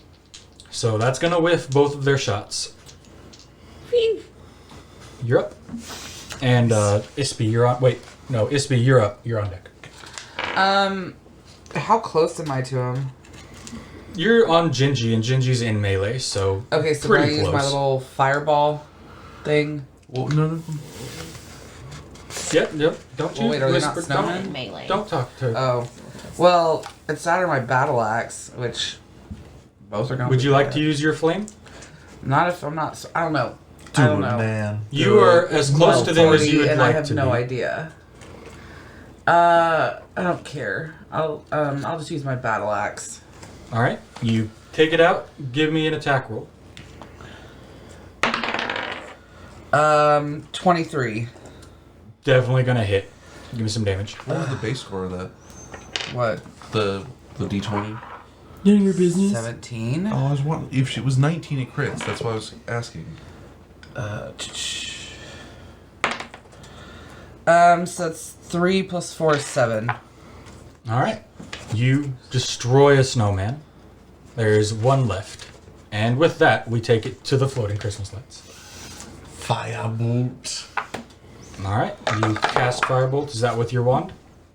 No, just my regular. It's just a cantrip. Okay, And it's going to be a 15 to hit. gonna hit. Roll me some damage. You betcha. Why is it spicy? That's going to be a 8 points of damage. Wrecked. You get the feeling that while the big one probably had some points to it and just got really unlucky with its target, you don't reckon the rest of them have more than maybe 1 or 2 points of damage that they can take before they're just obliterated. They're basically powdered snow. Alright, and with that, y'all are out of combat. You have won this fight. However, that probably wasn't as quiet a fight as y'all would have liked. You reckon you probably are going to want to make some distance before the next patrol can catch up. Otherwise, there may be a much larger problem. Move! Run! Yeah, this is where we run. Alright. Who's going to helm this run? I'll go first. Alright, Gingy, give me another survival check. Can I help? You sure can. You're whispering in her ear. 13. Oh, mine's net 1. I'm telling you the wrong things. 13. Gingy, you're so focused, just tuning them out. Again, you got lights on your head, an elf on your shoulder, and you're just moving it through the snow like a little train. Just You should take a ride. you make it through a good number of patrols, probably like 3 or 4 before you're like, all right, we're doing good. I'm getting really good at this. You reckon you've made it about half of the way to Santa's house. Oh, please let it be a temple.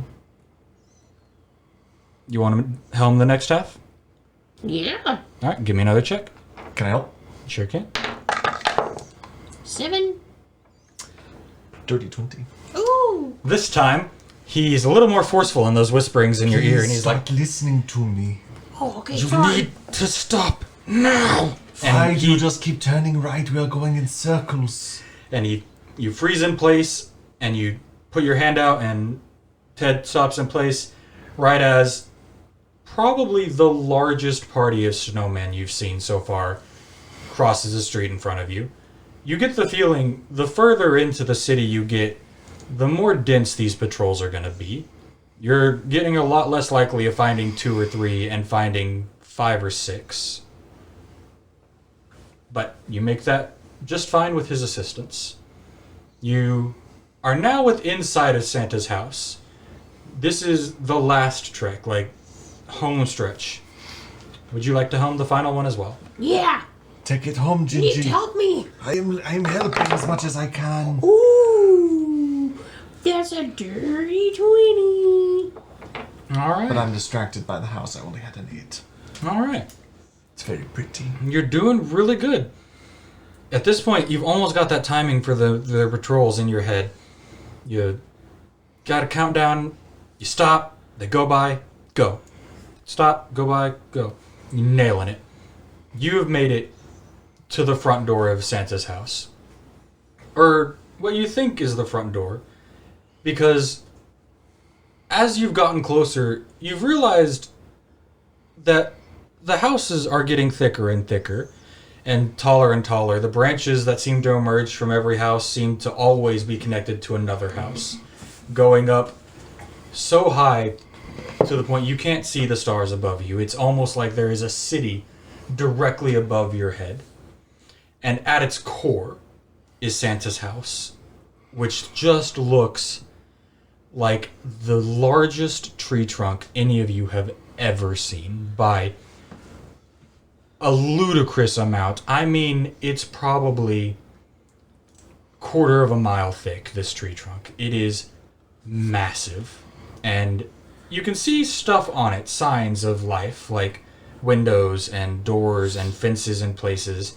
You get the feeling you're at where you need to be, but now you've got to get into Santa's house, probably the most well-defended part in the city.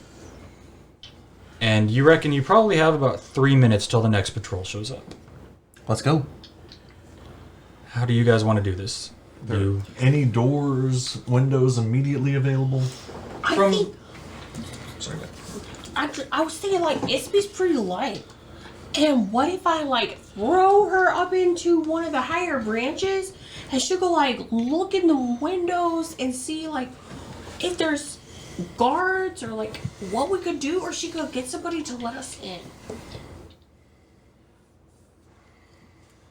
What? They want to put. I Get want you to throw you up into the branches to see what you can see. Okay. all right, sounds like a plan. All right. Give What me time? a strength check. yeah. I'm gonna say strength because with That's as much fair. trees above you, you can just launch them as long as she can catch them. 24. So she's definitely got the height. Give me a acrobatics or dexterity check, your choice. Okay. Oh, her? Yeah, her. You've got her up into the sky. She has to grab something and land. 11. Just barely make it. You miss your first couple targets and you start to fall and you think this is gonna hurt. And you reach your hand out and you grab just the last branch you could have. You're pretty light. You grab a pretty soft branch. It's kind of springy. You almost go boing, boing, boing. But you grab on, you pull yourself up, You are now in the trees. I want you to give me a perception check.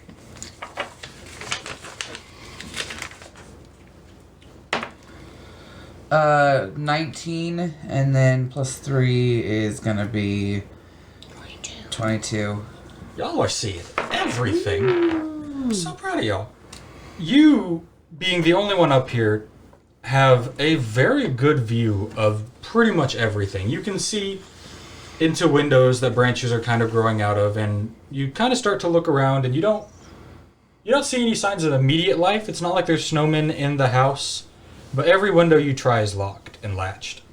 But they're all windows. Like, if you really wanted to break one, you feel like you could do it pretty easily.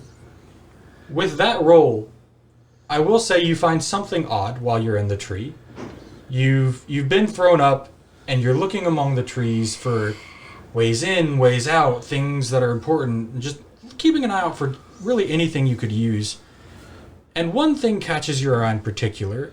Amongst this pile of snow and pine needles that are growing, you see something brown and long, and you're not sure what it is, and so you kind of hop over branches, get close enough to it, and you pull it out of the snow, and it's a feather that's probably about yay long.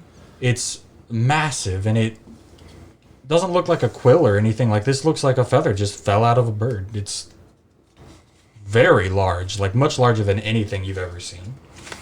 And you're kind of concerned by that, but you don't see any traces of it. Feel like you're pretty good. What would you like to do from your tree? If I've seen what I need to see, I can just go back down and tell them. Alright, so you stay up there, you look around as much as you can. You've seen pretty much everything you can see. There's a lot of windows that you for sure could fit in. You've probably seen one that you could get Gingy and Ted through. But they're all locked. You'd have to break them, which would probably notify some people. Mm-hmm. How do you want to get down? I'll just tell Gingy I'm about to jump. I've got you. And I throw up my mage hand to catch her. Okay. Sounds good to me. You step onto the mage hand like a gentle elevator and just... That works. It is the best way to get around. Depositing you gently upon Gingy's shoulder once again.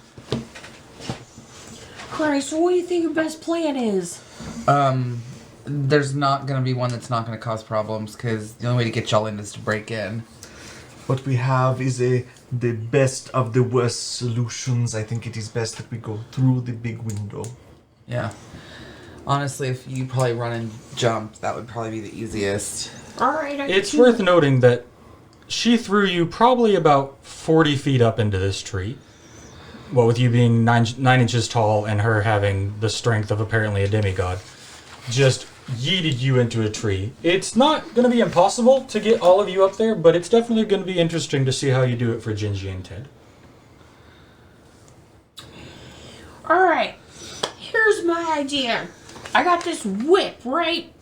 How long will we say my whip is? I don't know enough about whips. What would we say is the average length of a whip? Probably 10 feet. 10-foot whip. No, you found a +1, so I'm going to say it's a 20-foot whip. What if I lasso the whip and I whip up to a branch, and then I can climb us up there, and then Ted can climb up behind? You definitely see some branches around that you could try to make that work. It'd probably require some finagling, but you could definitely give it a solid shot. What do you guys think? I'm down How for much that. more time before the next patrol? I would say we only have maybe a minute at the most. I think it is time. Okay, let's go. Go! What do you want Make me to me do? an attack roll. What is that? It'll be D20 plus 7. Oh, okay. Ooh, 22. Like Indiana Jones himself, just crack that whip in one shot right around a tree branch, tug on it, make it nice and secure, and you start pulling yourself up. Well, It's being nectar on me. Up Yep. we go. Come Ted, on, you following? Ted. Yeah, of course I'm gonna follow. All right. Let us do it. She seems absurdly strong, even though I've not asked her strength modifier, so I'm not going to make her roll to climb up. What's your strength modifier? -1. I'm going to need a strength check from you. 17. You nail it. Like, you probably slip in a couple places, got some rope burn on your hand, or whip burn, but you make it up to that branch just like she did. Y'all are now half up the tree. Would you like to try again? I think we should wait for the patrol to pass. Yeah. To be safe. Yes. Yep. All right. Everybody give me a stealth check. Ooh, 25. What the hell with y'all? I want y'all to fail stuff so stuff happens. 9. Getting closer. 17. 4. Well, average is passed. I'll give it to you. All right, I'll take my lasso and I'll throw it again. Give me another attack roll. Ooh, 25. We don't fail here. Apparently, do is win, like a monkey, just pow, pow, almost Tarzaning up this tree. Ted, give me another strength check. I feel nervous about this time, and so I'm going to put my mage hand underneath his butt just to give him a little boost. Strength score of the mage hand? Oh, it can only lift like 10 pounds. Yeah. So, a sentimental attempt. Got it. Yes. Hold on. It was a base 10, but before you say I fail, Didn't you say base 10, but you got a -1 modifier? no, it was 11, but, But you have something before he can say whether you fail or not. yes. Okay, so yeah, just give him a second. I think he's reading. Knowledge from a past life. When you make an ability check that uses a skill, you can roll a d6 and add it to it. Is strength a skill? Technically not. An ability check. It's an ability, it's not a skill. But I would leave that to the DM's discretion. Be cool, man. Let it roll. Roll a d20 for me. 10 and higher, I will allow you to do this. Can I help him? No. This is just an odds game. 9. No. You do not succeed on that check. Like, you think you could probably do it, and while you think about it, But you it was feel still your a grip 10. start It was to still a slip. 10 with... It's still a 10. If it's still a 10, you're fine. You Okay. passed. The DC was 10. But you probably feel like that mage hand helped more than you thought it would. As focused With as I that, can be. y'all are both at the top of the tree. You see the big window that Ispi was so kind to point out. Who wants to break the window, attempt to open the window? I'll try it. Let's mage hand to see if we can both... Yes. Let's mage both of us mage hand to see if we can... Yes. We'll both send in our mage hand, so we have a set of hands in there. Mine is left-handed. Mine's right. So we are now deciding that mage hand can be cast through a solid object? Oh, it's gonna be on the outside. Right? What are we doing? Well, it's through a window, so I think we should be able to...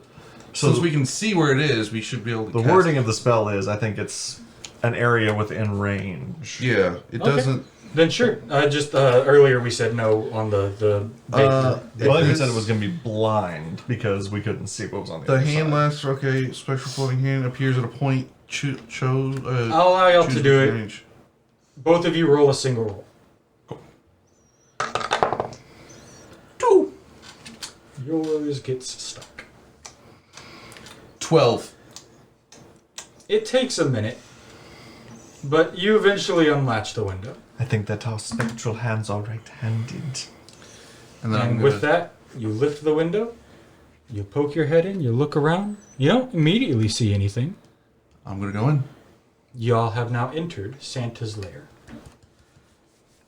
Now then, this is a pretty big tree, and in the aspect of time, because I don't want this to run too long, you have a right or a left to go. Who is going to helm this? Gingy, you have had great success as our leader. Gingy, pick a number between 1 and 2. 2. We're going right. You have All right. chosen right.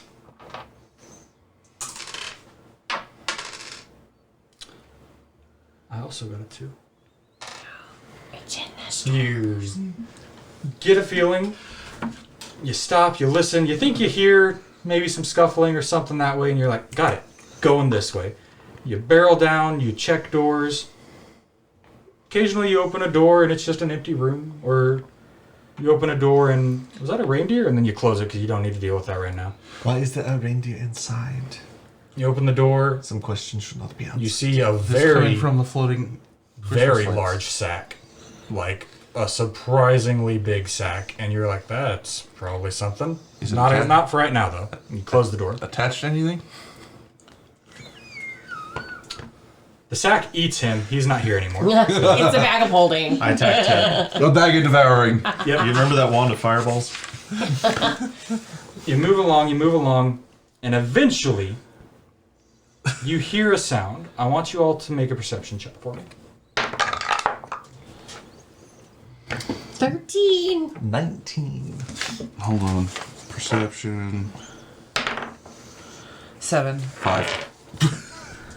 Two of you hear ho, ho, ho, ho, ho, ho, It is Kraus. coming from a room probably 3 doors down. Oh, I run over there All right. and I knock. I say, dude. Get it 3 doors down. Anyway. Okay, go for it. You have knocked on the door. I didn't really expect y'all to knock on the door.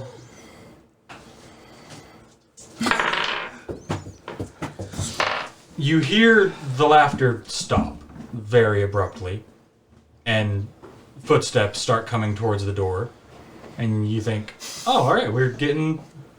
Hey, Bumper. Hey, buddy.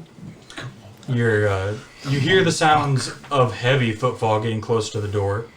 Pretty quick. Is it still speeding up?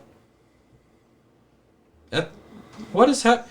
And then the door busts open. It seems Santa, or whoever is inside, has decided to suddenly be outside and not care about the door. So I'm going to need you, Gingy, as the man who is in front, to make a... I'm just going to have it hit you.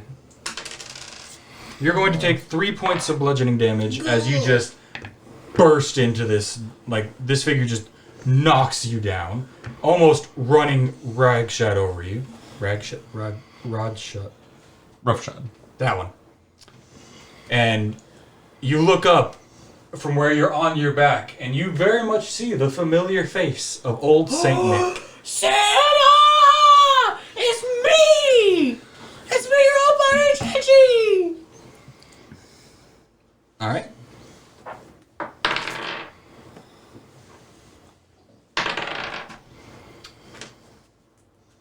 He looks at you for a good minute, kind of cocks his head, tries to figure out what's going on, and then reaches behind him and pulls out a very, very large candy cane, and kind of does that thing where his leather gloves kind of crinkle as he grabs it. Whoa, buddy, whoa! And No! takes a swing. No! I am going to need everybody to roll initiative. Oh, shit. 7. 3. Dirty 20. Dirty 20. All right. You are going first. It seems like Santa is not quite all there right now. He definitely stopped and reacted to Gingy's voice, but very quickly decided it's just going to be more fun to hit it, and rears back and is about to connect with Gingy. What would you like to do? I'm going to cast Tasha's Mind Whip. Don't know what it does. Tell me about it. Have him make an intelligence saving throw. All right.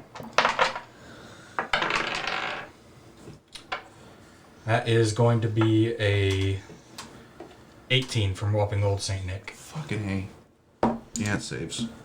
Anything happen on a success? And it can't do, okay. Target Jazzman, takes half damage. You are correct. It takes half damage. This is Futurama Santa. Takes half damage, so give me some damage numbers. 7. It would be 7 once halved, so it's 14 base. All right. Santa takes 7 points of damage. Where's my Santa pitch?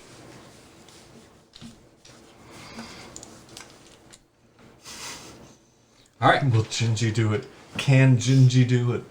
And with that, it is now Santa's turn. Oh, no. And he takes that hit and kind of looks at everybody and goes, "Her," and backs back up into his room. where he can't see anybody. You will get an attack of opportunity as he leaves.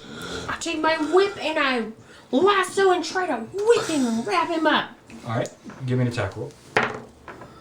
Ooh, it's a tool. This is a crit? Aren't you a champion?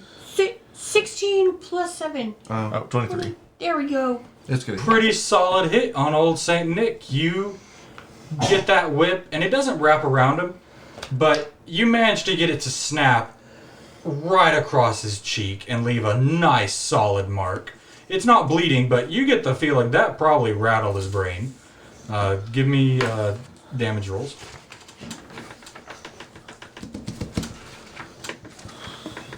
Shh, Jasmine, shh. 8. 8. All right.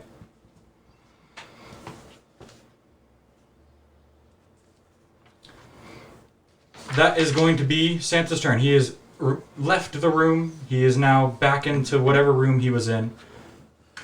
It is now 7 and what? Oh, mine's like 3. Honey, what'd you roll? I said I 7. think she's up. Sorry, I got the 7s confused. Ispy, you're up. You see before you the man of your ire. The reason you have gone unpaid for decades.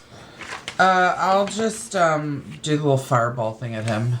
Alright. I don't know what you mean by little fireball thing. Give me a... I don't have any stats for it though. Okay.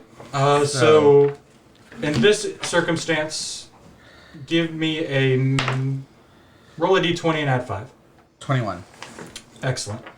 Definitely going to hit. You pull this out of your pocket, never quite having seen it in use for something like this. Normally it's used to, like, melt through ice or carve up walls on like, the gingerbread houses and do precision things like that. But you get an idea in your head, and you're like, I got a better idea for this. You clink it in, you activate it, you see that burst of fire come out, and you just hop off of Jinzi's shoulder as Santa's right there and just shove it into his leg. And you hear Santa give a pretty strong cry of pain. Roll 2d8 for me. 2. As you essentially hold a blowtorch to 7 Santa's ankle. points. Alright. Is that everything you'd like to do for your turn? Uh-huh. Alright, you're up. I'm going to look at him and say, "You should stop running. We only wish to speak." And I'm going to cast blindness on him. Yeah, that's convincing. Alright. I need him to make a Constitution save. That is not great. That's going to be a 12. That fails. Yeah, he is now blinded. Excellent. Is that it? That's it. Alright. And with that, because I should have said that, I said this earlier, but I kind of forgot. Santa is now fully in his room. Y'all will now have to go to him to do stuff to him. Okay, oh, here. You are back up on. Okay, guys. Wait, Yeah. No, wait. Yeah. Let me here. sing first. It's you're on deck.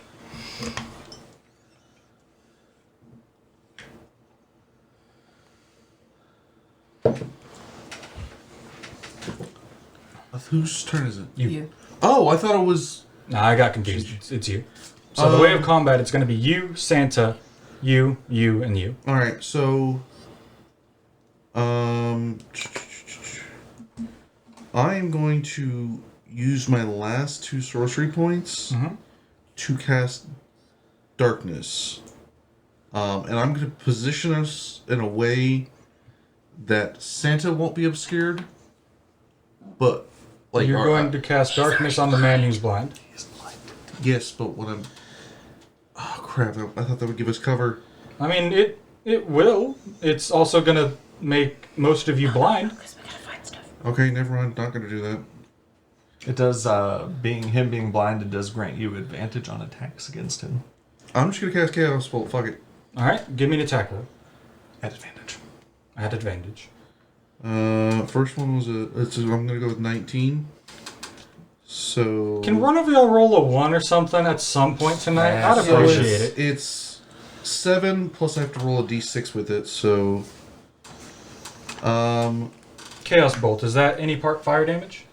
I can make it fire damage. Are you? Yeah. No. I'll go with necrotic. Psychic. Psychic. I will allow it. We all know what was going to happen, but I will allow it. I'm just groaning. Don't worry about it. It's 10 groaning- points of damage total. Groaning for Psychic. another reason. 10 points of damage. All right, pretty strong hit. It is now Santa's turn. At this point, you entered the room so you could see him, and so I'm going to describe what you see before you. You see a very large room. Looks like a study or a library with walls and walls of books, each seeming to be the same version of the book, except each one seems to get a little bit bigger. Not quite sure what they all say, but it seems to be most of the same book on every wall.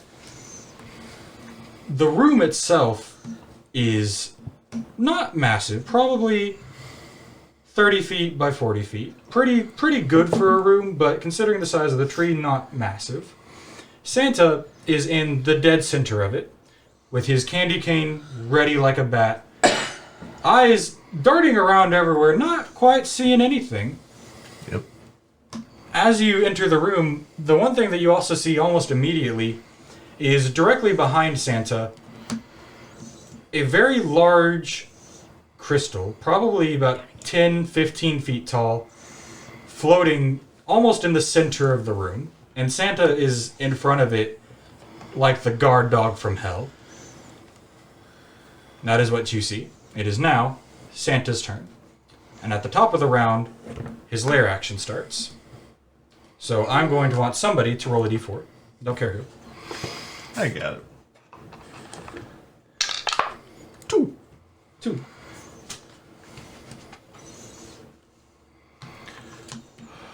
Hold on.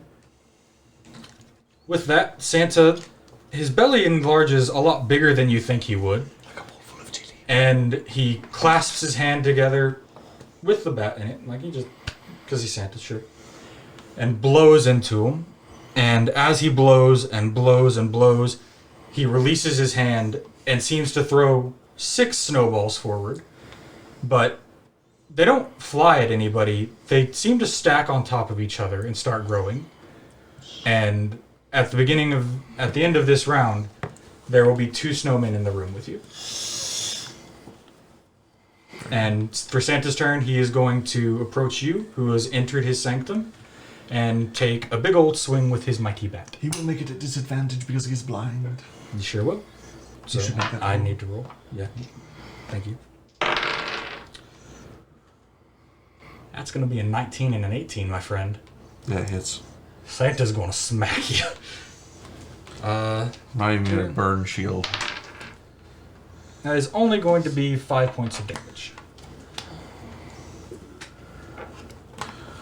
Santa gets a solid whack on your chest, and where it hits, you get this strange feeling of cold. You've not experienced this yet, but as you look down from where it clocked you on your chest, seems to be missing the clothes that were there in the way, and it looks like there's a bit of ice that's suddenly starting to grow on that spot. You get the feeling you've probably been hit with the equivalent of a snowball that did 5 points of damage. Yep. I'm gonna take my whip and I'm gonna attempt to whip the crystal out of its place. All right, make an attack roll. Dirty 20. Excellent. You lash out with that whip, and it makes a solid hit on the crystal. Like, it really does. Wraps around, snaps tight, you get it, you give it a mighty yank, and you just don't quite get a reaction from it. You get the feeling whatever is going on with this crystal, it probably doesn't just get pushed out of place. I believe, is there anything else you would like to do? All right.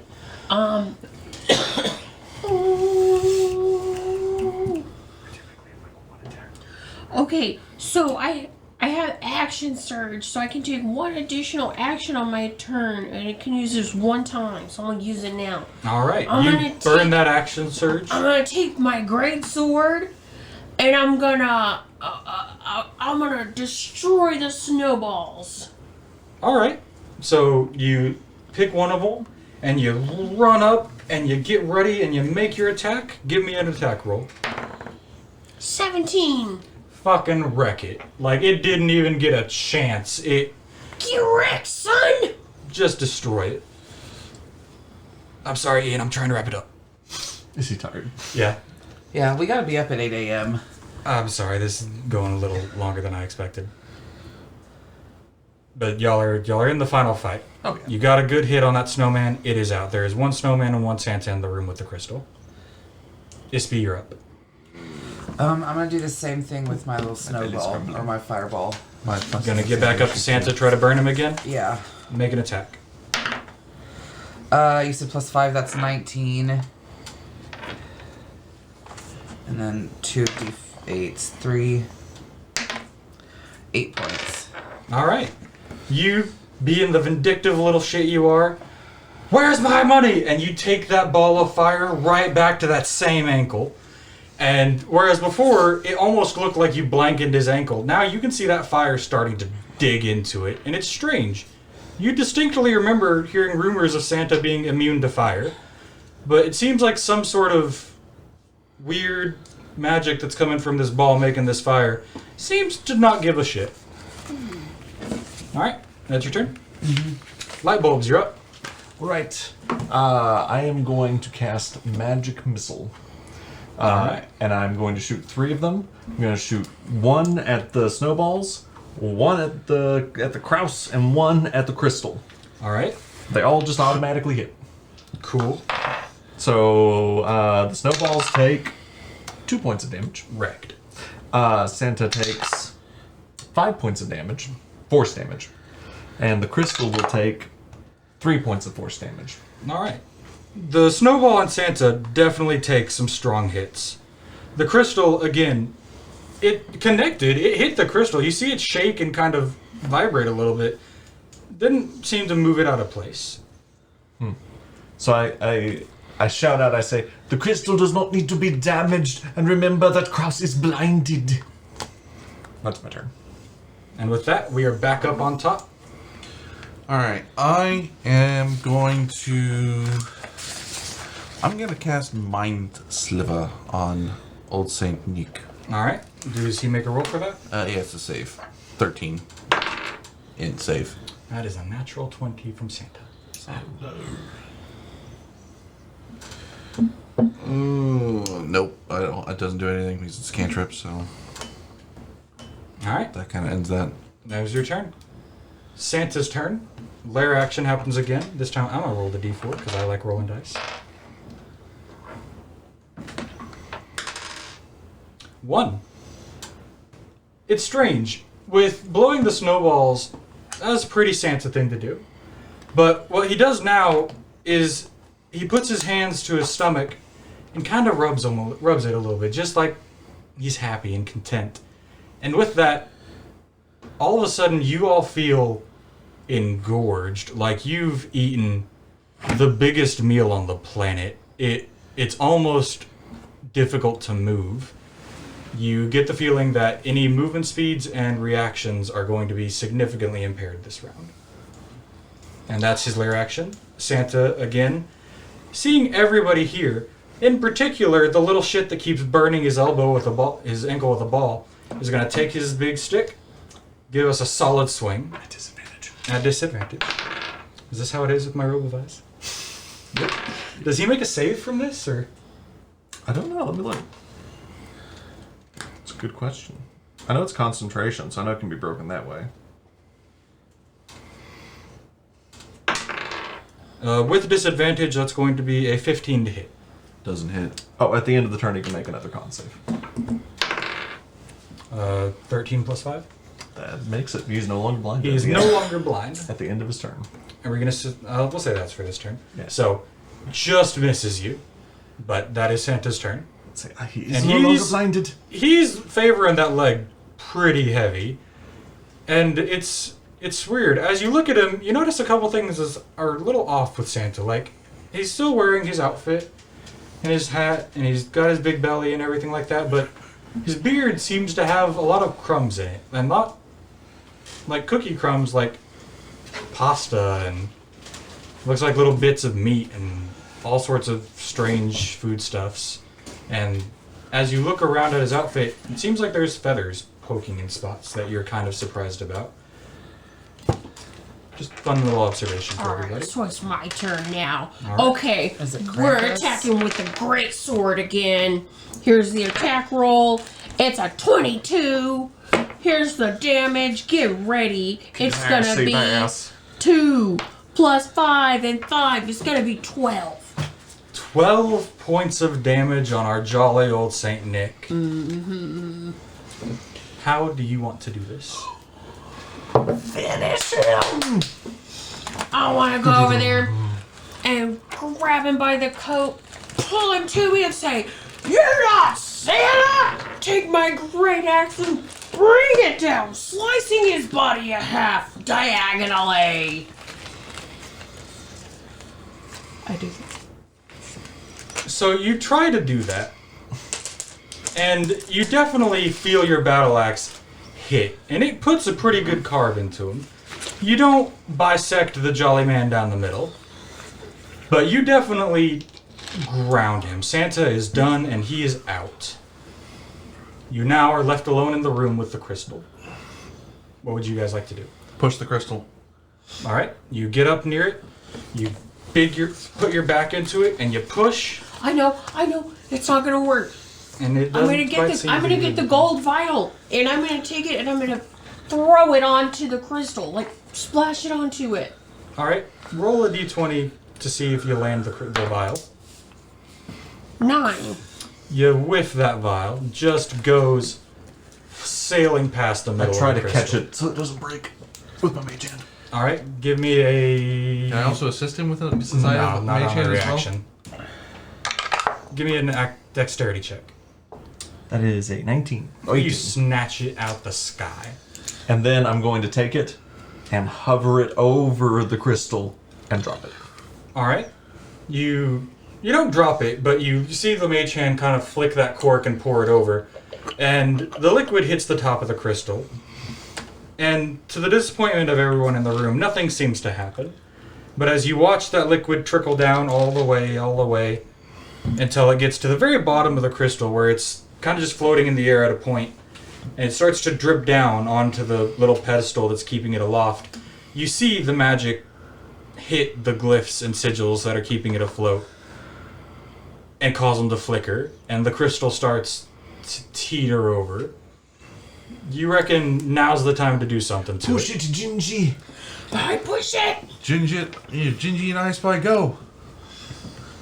I push it! All right, give me a strength check. Ooh, girl, 25!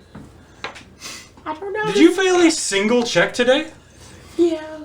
But not the ones that Not the ones that matter. Not the important You, ones. with the indignant rage of your friend who helped give your wife life, rip that crystal out of the wall and slam it to the ground. The crystal is gone. And nothing seems to happen. Like, you don't see a massive pulse of magic get released or anything like that, but the crystal is down. And you see Santa kind of twitch in a startling way. And as everybody gathers around him and watches, he starts really twitching, like a lot. You can see in particular his belly, which is nice and round, kind of start to convulse. I'm gonna start ripping into that belly. Before you start desecrating the body of Santa, I didn't you see him trying to see if the Santa's in there. you see him flip over to his side and just start heaving and heaving and heaving. And then eventually, he throws up a startling amount of food. And as you look at it, you see bits of chicken and turkey and what looks like maybe remnants of mac and cheese and stuffing, and you're just confused as to what's happening until that last little bit gets out. And Santa seems to shiver in place. And then he gets back, he stands on his legs, Wait, is this not Robot Santa? and he goes, "That's the last time I eat anything from the Thanksgiving turkey."